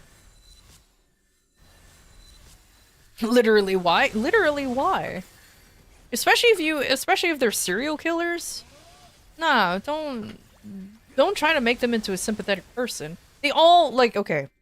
With all the true crime, bleh, bleh.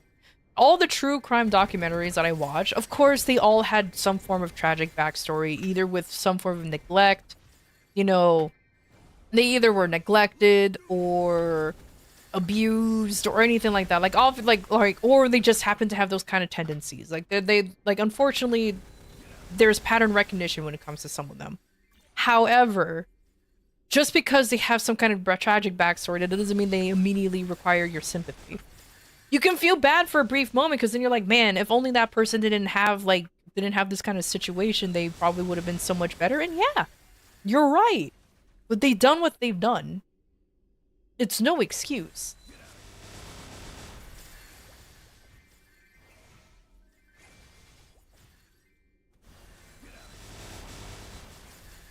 She killed a guy, no one should like her. I agree. In my opinion, as soon as you murder another person, or hell, even murder even murder an animal because you're a psychopathic maniac, yeah, you lose sympathy from me immediately. You're less than human to me if you just literally murder somebody. Nope. That's it. That's it. I'm gonna be very, very, very plain about that. If you legitimately murder somebody, you're less than human to me. I literally do not care. Like, I think the only thing I can, like, kind of say as an excuse is if they were attacking you first and you killed them in self-defense. Maybe that's it, but it really depends on. But other than that, and even then, I'm just like, you could have incapacitated him or something, because taking another human life is just like, why?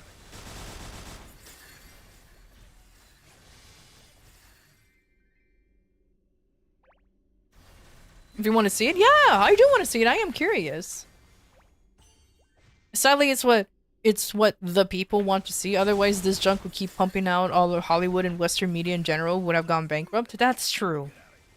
That is true. I apologize for, like, the dark tones or the dark topic and everything, but I just feel like okay, this is gonna sound really dumb, but ever since Thanos became a sympathetic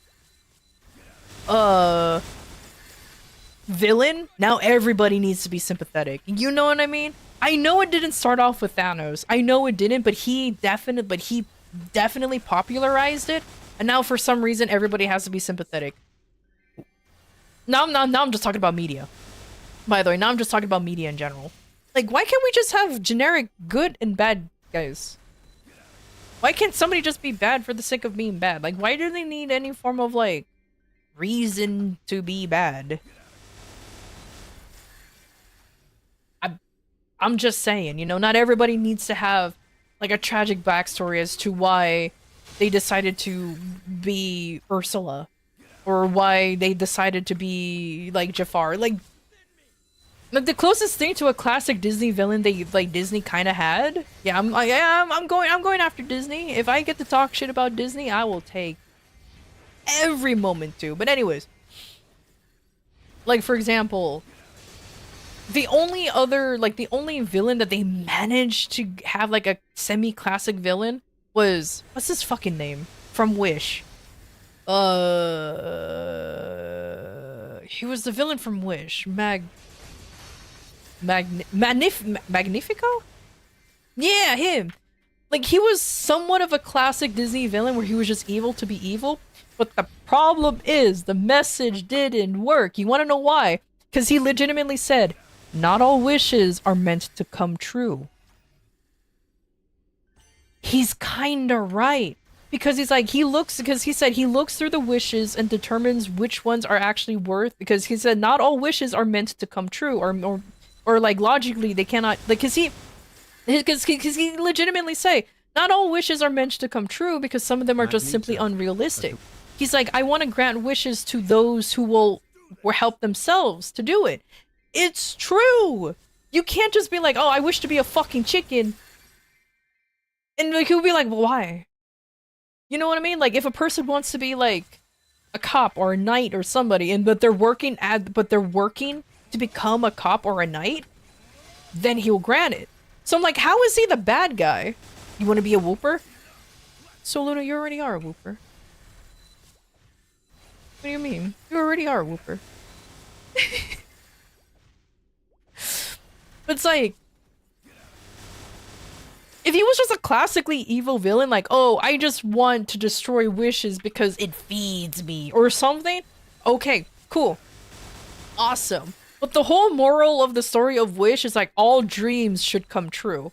And it's like, I don't know, there's some people with some fucked up dreams that shouldn't come true. Now, I get it's a kid's show. I get it. It's a kid's thing. It's a children's thing.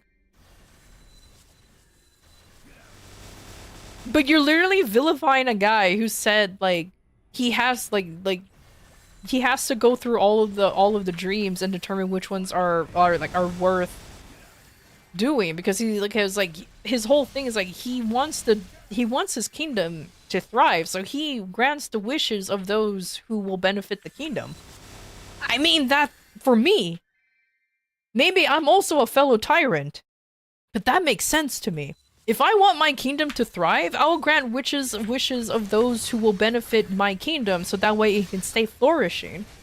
Because no way in hell did they ever show the kingdom actually suffering. They're all singing and dancing and smiling and having a good old time. Not a single one of them looked sad. The only time they looked sad is when they were supposed to look sad.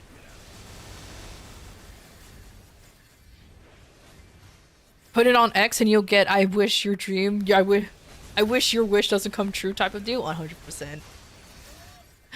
Oh man, am I the next Disney villain? Hell yeah, make me the Disney villain. I'll be the best one there is. I will be up there with the likes of Ursula, Jafar, Scar. I'll be up there with the best. They were just fucking assholes for no goddamn reason.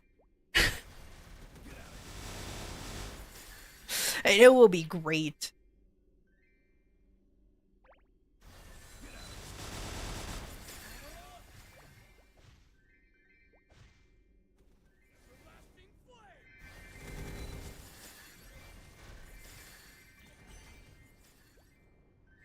Aren't they doing a Mufasa movie? They already did a Mufasa movie. Plot twist, Scar was just misunderstood. They turned Scar into a simp. So spoilers for the Mufasa movie. If anybody fucking cares. Which you shouldn't. But, you wanna know why Scar was angry other than just being jealous over the fact that his brother became king? Because he simped over Sarabi and Sarabi went after Mufasa instead. That's why Scar is evil.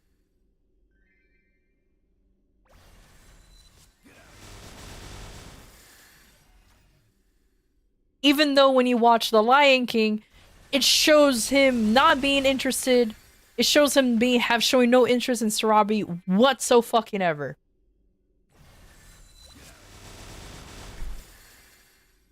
The whole thing about the original Lion King was literally Hamlet.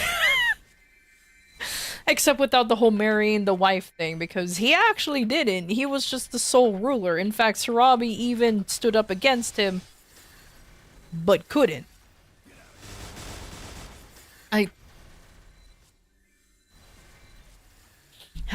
Well, whatever. Power of whammon. Fucking whammon, I swear.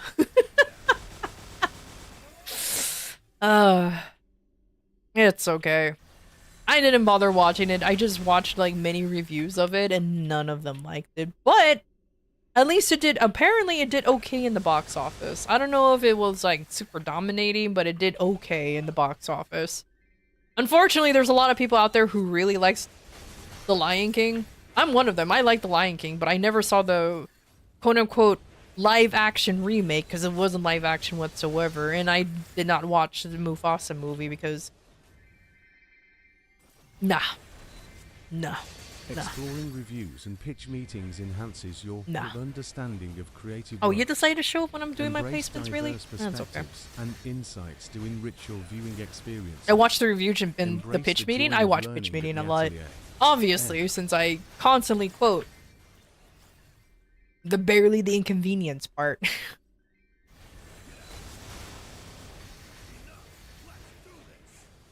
I think I was talking to someone and they always pulled a how dare on you.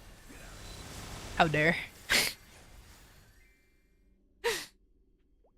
They're stealing my thing. What do you mean? Alright, going Portal now.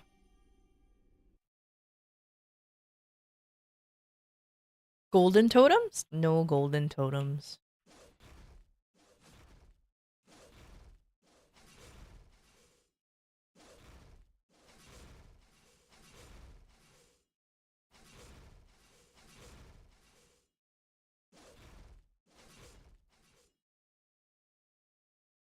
I know golden totems aren't exactly common, but I kind of wish they were. You know how nice it would be if you could get them so frequently. The XP will go through the roof.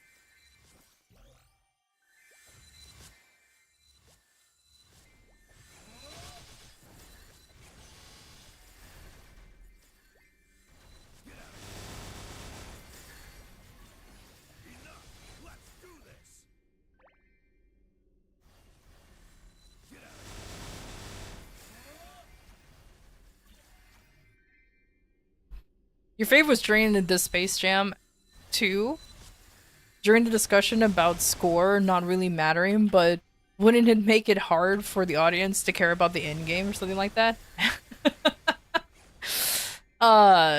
Actually, yep. Space Jam was a really, really weird movie. Space Jam 2, because I think it's just because of it had LeBron James on it, and I'm okay with him, but he doesn't have the same charisma that he did with Michael Jordan. But I think I'm just seeing Space Jam the original one with rose tinted glasses even.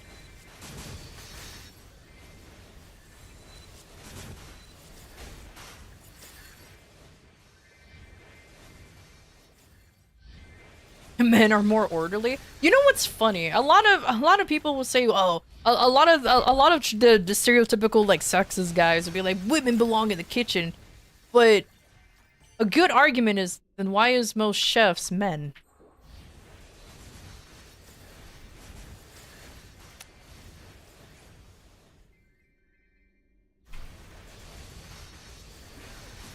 Now, I guess you can argue that, oh, they just take it seriously. I don't know, man. For me, personally, I like cooking. I don't like the process of cleaning up after cooking, but I like cooking. Do I cook good? Nah. I'm mid at best. I'm mid at a lot of things. But hey, it works. You haven't gone back to revisit one where you plan to? It's okay. I haven't seen one in like a million years either. I don't even think I own like the DVD or VHS or whatever the hell. Yeah, there's another age indicator. VHS. Woo!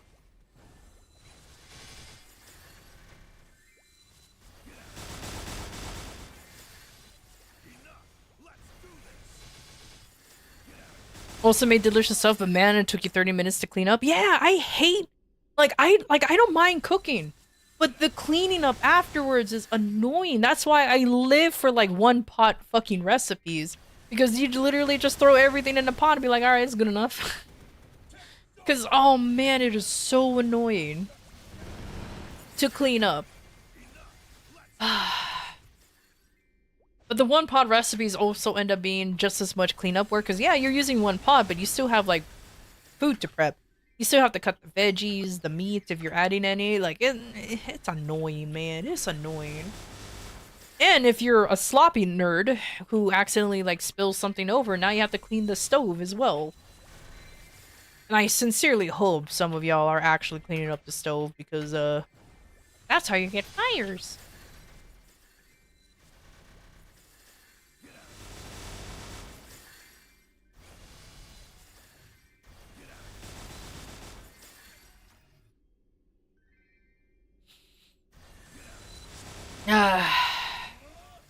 Speaking of food,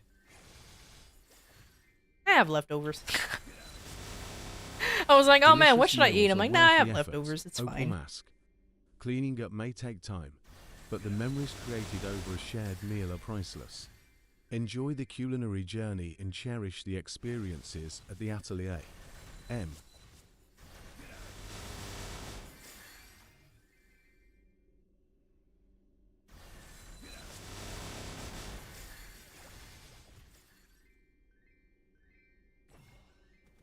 Though, the one thing I will say this. It may be the easiest thing to cook, but I refuse to. Is frying anything. Just frying in general. I hate frying. Because, like, the oil gets everywhere, and now you have a bunch of oil to get rid of. And mind you, there are some folks who does reuse the frying oil, and yeah, you can. But I don't fry often enough for me to warrant saving the oil. So it's just wasted, and I'm just like, I'm not a huge fan of that. I'll do it occasionally because I can make like pork and chicken katsu. Like, I can make those. I unironically do make those, but the cleanup, man, especially with the prep station with like the batter and then the breadcrumbs and everything. Oh man, I'm far too lazy for that.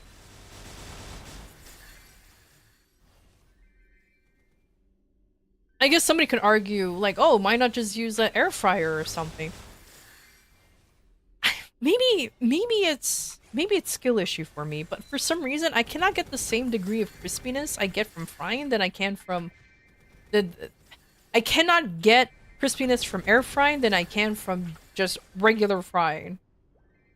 Maybe it's skill issue on my part, most likely it is, but like, I don't know, man, especially since air frying is just using a smaller oven. Unless somebody has a better explanation of what air frying is, I swear it's just using an oven. But it just moves the air, I guess.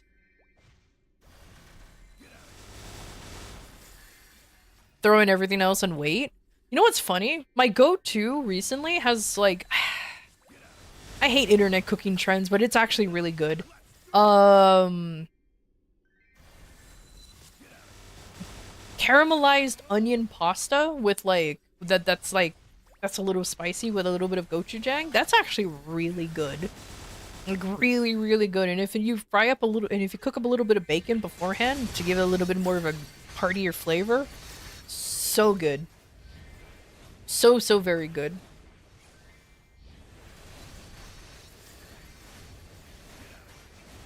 Actually, I can make that today too.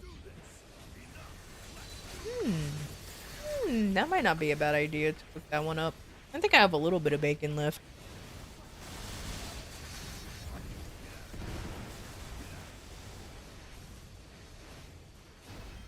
You can see it. Oh, your pasta adverse since the Italian restaurant? No, that's understandable. I completely understand.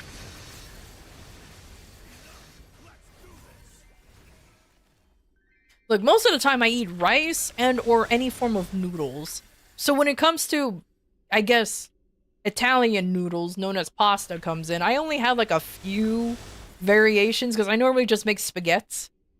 Who touched my spaghetti? And that's about it. I'm not very well versed in the Italian range, that's for sure. Or I could be a fat fuck and get fried chicken.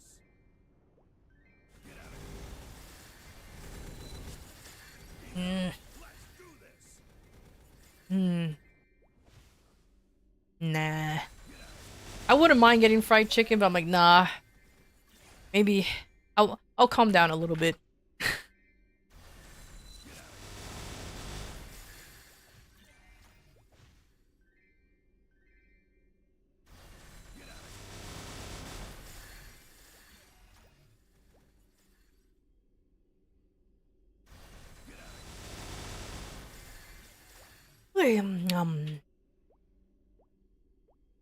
Well, you know what? Maybe I can be a fat fuck anyways. I'm going to a convention in the next 3 days. That's the main reason why I'm not streaming on the weekend. So I might as well just indulge in being in fat fuckery and just do that anyways. I'm definitely getting my steps in for those 3 days. So yeah, might as well. Oh, the trip is gonna be annoying though, but it's fine. Pesto white sauce, I don't know if you have it over there. I do have pesto? Pesto and white sauce are delightful choices. Yeah, we have various sauces at the atelier. We do. Ensuring a wide array of flavors. Yeah. Experiment and enjoy the fusion of taste in your dishes. Yeah, we do. I do have some. I do have some white sauce and some pesto.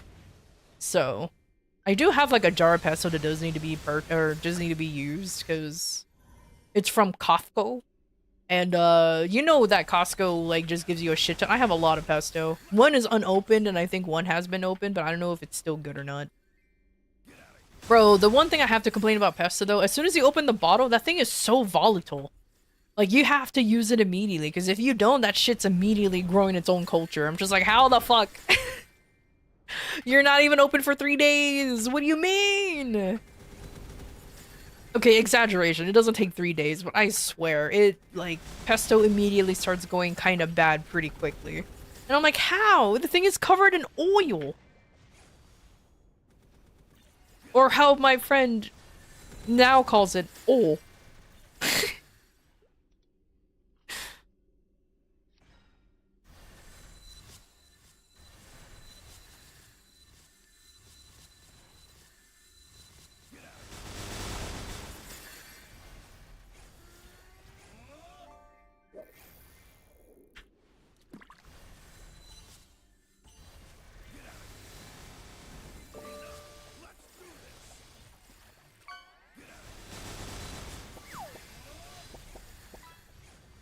Yeah, it is. It literally is just like grated cheese and basil. So I guess that does make sense with a little bit of, or a lot of bit of, olive oil. That's for sure. But still. Eh.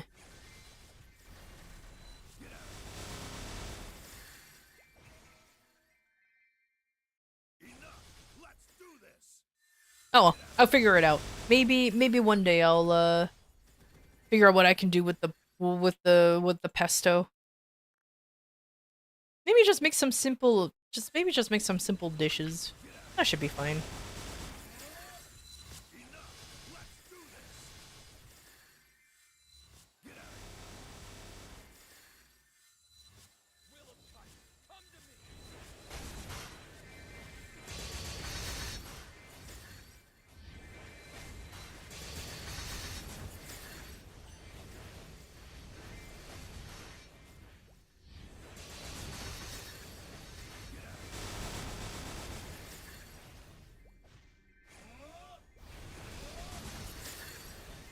Gonna go take a nap?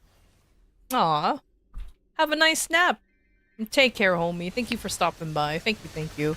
Since this basil usually works well with any form of cheese if you use it in small quantity, basil is kind of strong, so that makes sense. Wait, does basil work with cheddar cheese? I don't know why I thought of American cheese. American cheese is not even cheese. It's like a cheese variant.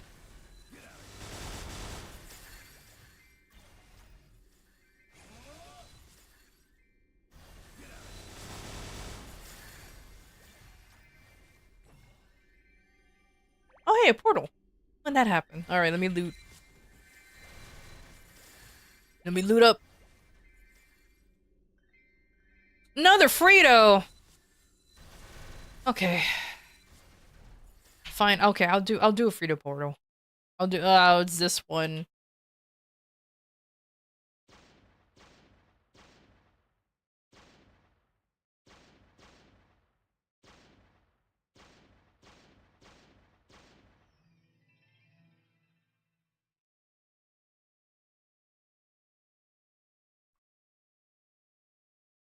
Lame. That's okay.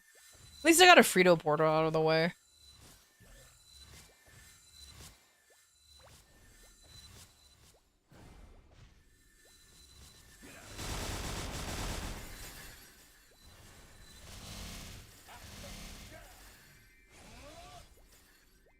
Boy.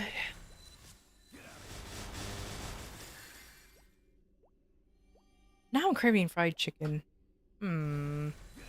That's okay. Like I said, I'll probably have some tomorrow when I meet up with my friend. Oh man, can you believe I'm actually nervous to meet an old friend of mine that I haven't seen in like over a decade or something? You killed so many bald eagles for monster collection? Beautiful. I don't even know if I managed to get one for monster collection. I have no idea. I actually I need to check my monster collection. So I have no idea if I actually have one or not.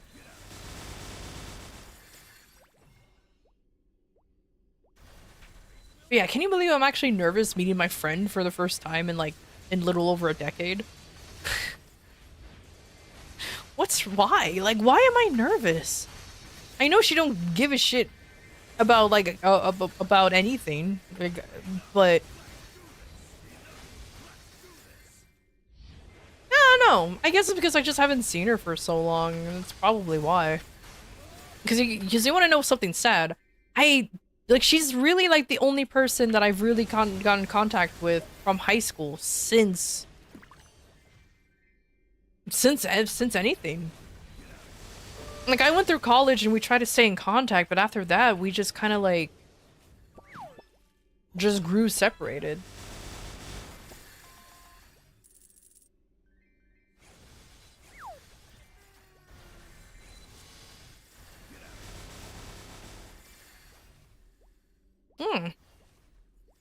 It's weird. Maybe because I have this weird self-imposed expectation that for some reason all of like she expects everybody to be like super successful or something. I don't know. Even though that's not her at all, she's she's the most chill person you'll ever meet, which is the hilarious thing.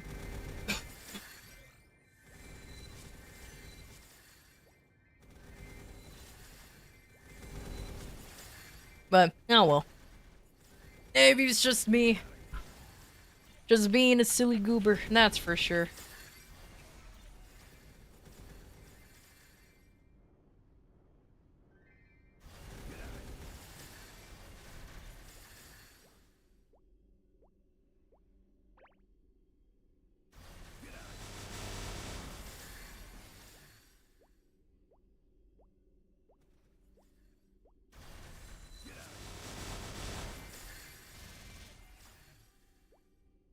If only there was a way for me to drag a monster from way over there closer to me. If only.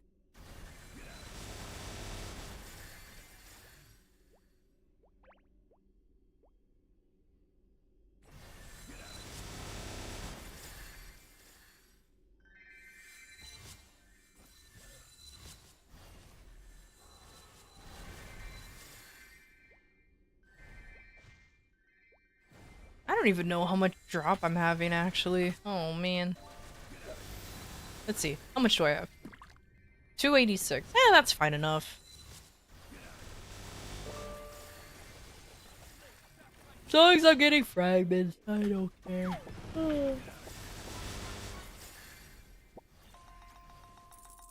Though I guess technically speaking, since I am saving up fragments a little early, one would argue, considering what Masteries 3 and 4 is not coming out in what, June or something? Yeah, it's gonna take a while. But I don't care. If I can close to like at least getting Mastery 3 and 4, like maybe up to level 10, that would be great. I don't think I'll be making it reach like level 29 each immediately. That's a lot of fragments. I don't even want to know how many fragments that will take to get both of them up to 29. I'm pretty sure I could just pull up a chart, or somebody could pull up a chart and do the math real quick for me. But woof, I'm pretty sure it's like 4,000 fragments. No, more than that. I'm exaggerating. But it's gonna be a lot. It's too much. And I don't care enough. That wouldn't be possible. Sorrow capped. That's another. Yeah, that's true. Sorrow capped is definitely a wall.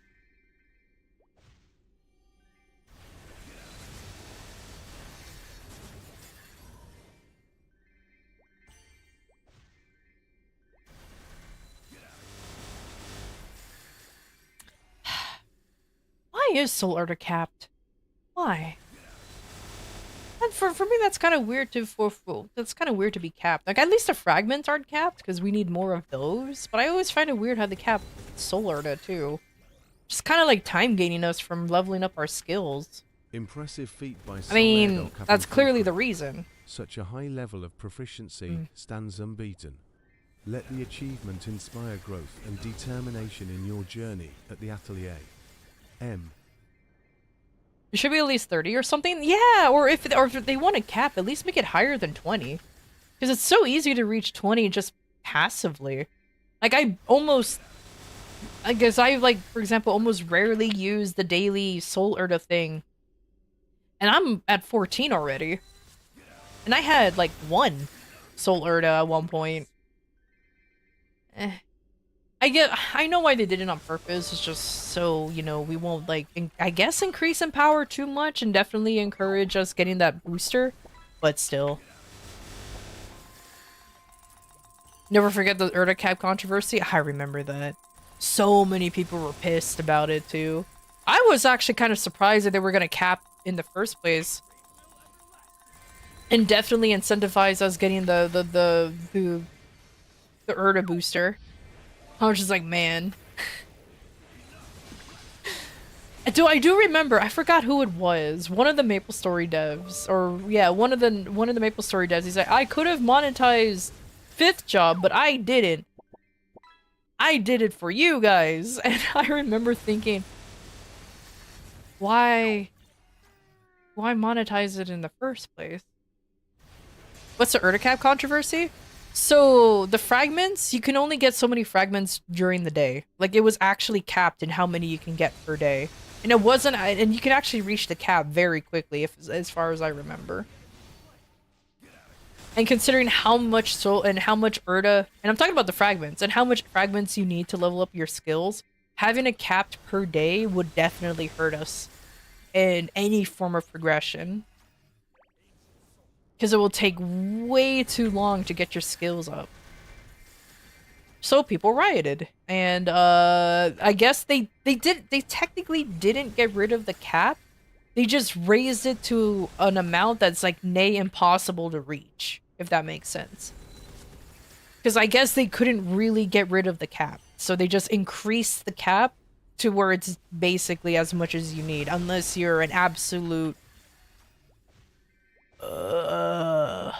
giga grinder and you can reach the cap. But like I said, it's like nay impossible to reach no matter how much grinding you do. Like, I don't even think Niru reached cap, and he grinded what, like 17 hours a day? bro was swimming in fragments.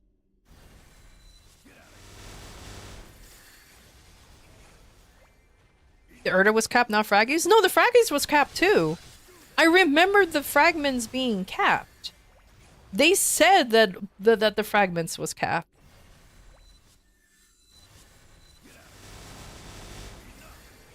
The fragments wasn't? Then why were people saying that the fragments was capped?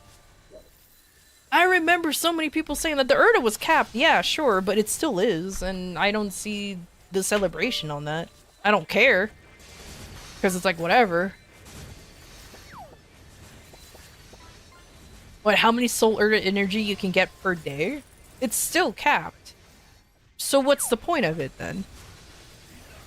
Once you reach 20, that's it. You can't get any more. Yeah, you can still get more, but it's not gonna do anything. There's no surplus amount of soul Erda cap. It's not capped? Okay. What is the definition of capped then? Because once you reach 20, you can't get any more. How is it not capped? Because I heard it was the fragments, but mind you, I didn't pay attention to the controversy. I did not give a shit. Because I'm like, well, it's going to be better down in the long run anyway. 6 job is new, so of course they're going to make it harder for us to progress through 6 jobs, so I didn't care. But everyone else did.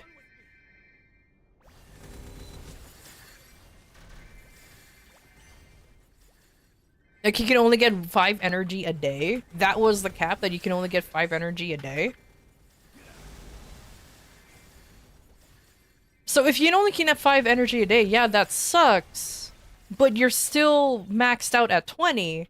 And if you're not leveling up your skill, then... Okay, whatever. Alright. Maybe I'm too smooth brain because like we still have a cap, a hard cap of 20. Regardless, we have a hard cap of 20. We can get as much energy you can a day. And technically speaking, you are wasting energy if you're not constantly leveling up skills. Technically, that is true. However, you also need the fragments. So you still need to save fragments in order for you to level up skills. Now, if you want to be, like, super anal, then sure, you can constantly level up skills, just make sure you're not zeroing out every time, but still. Talking about KMS? No, I'm talking about the Erda controversy. I thought there was a cap on fragments, but apparently there was no cap on fragments. It was a cap on how much energy you can get.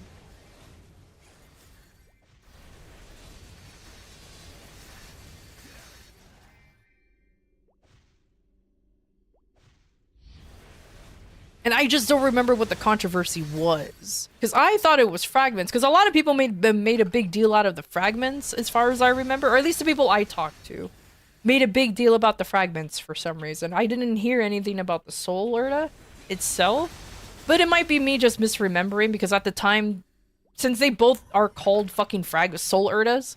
This is a soul Erda fragment, this is soul Erda. Maybe I just got the two mixed up because... Why the fuck are they called both soul Erdas? Why? Can't you give them a different name for idiots like me to remember the goddamn name?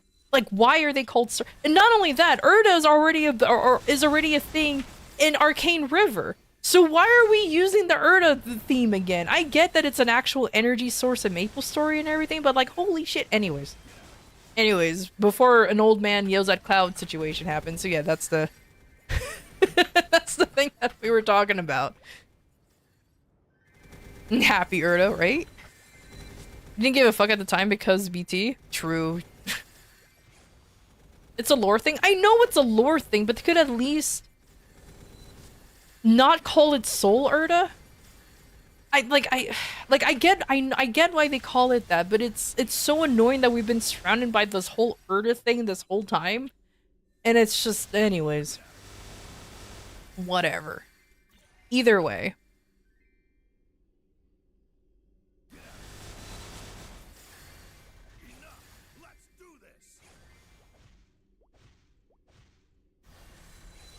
Would suggest saving some mountain weeklies for the upcoming. Yeah, but if I save them now, they're gonna expire. So that's the only thing. So that's why I'm using them now.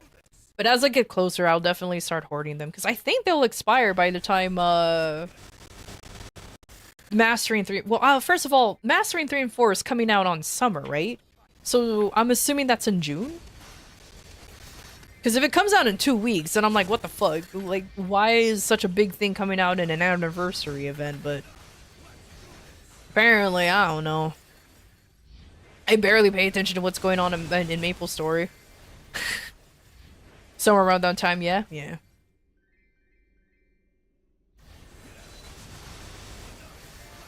Like, I'll be honest with you, I kind of don't look into what other regions get, or like what an upcoming event is happening, even if it's in KMS, simply because I don't. It's not like I don't care enough. It's just like we're gonna know about it anyways. What's the point of like? I understand knowing about like Mastery 3 and 4. But of knowing upcoming events, what's the point of knowing what an upcoming event is gonna do? Like, why read up what an event is gonna do? They're all the same in the end of the day. Most of the awards are gonna be the same thing. Like, they will release what to expect in the in the event when it comes to our soil. So it's like, I never understood like looking up, oh, this event will like this is the guide to how to do this one, and it's like the event's not even out for like for another 3 weeks or something. Anticipation is half the excitement, but all the events are the same. You do a daily thing, maybe some kind of mini game, you check in, you get an item, and you get the event currency, and then you kind of rinse and repeat until it's over. That's kind of it. The only thing that I kind of that I care about is any class changes, which Kaiser's never gonna get. It's been 3 years. Any quality of life changes, or any changes to like any important changes like that. But I don't really care about anything else. And even then, I'm kind of even hesitant to really quote on KMS changes, because at least Inkwell is going out of his way to change things enough for GMS. You know what I mean? For GMS. Yeah, class changes will come to us regardless because KMS is the one who maintains the classes. So that's unfortunate.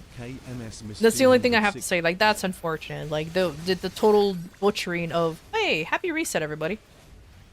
Like the total butchering apparently of Demon Slayer. That's unfortunate.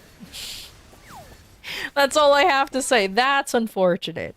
However, when it comes to events and things like that, it can change up on us. Definitely. That's why I'm not really like, oh, the next event, this is what to expect on next. I'm like, I'll wait. Compared side by side, if we get nerfed, KMS never got the 260 burning coupon, Tanjiro. From Tanjiro, and again, get deleted to become a hero? Yeah. Like there are some well, first of all, KMS, it didn't, like, this event didn't even come from KMS, didn't it? It came from JMS originally. Yeah, this is a JMS event that we got eventually. But, oops. But long story short, I stopped caring. Long story short, I will pay attention if there's actual class changes and everything. And as I mentioned before, Kaisers are not going to get any changes for a very long time. What changes would I want? Just small ones. Like, get rid of the Dragon Link skill. Some things needs to be buffed. I'm not gonna deny that. Like we do need some, like, we do need a little bit of more of a buff. Like, at least more built-in IED. It sounds weird, but hear me out. I know, I get there's a lot of ways to get IED nowadays, but Kaiser on its own doesn't really get that much IED. We really don't. So I would like, I'll like more visible IED. I get it. You don't really need...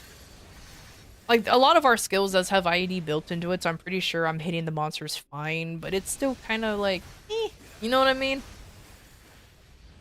More crit damage. That 7% crit damage increase.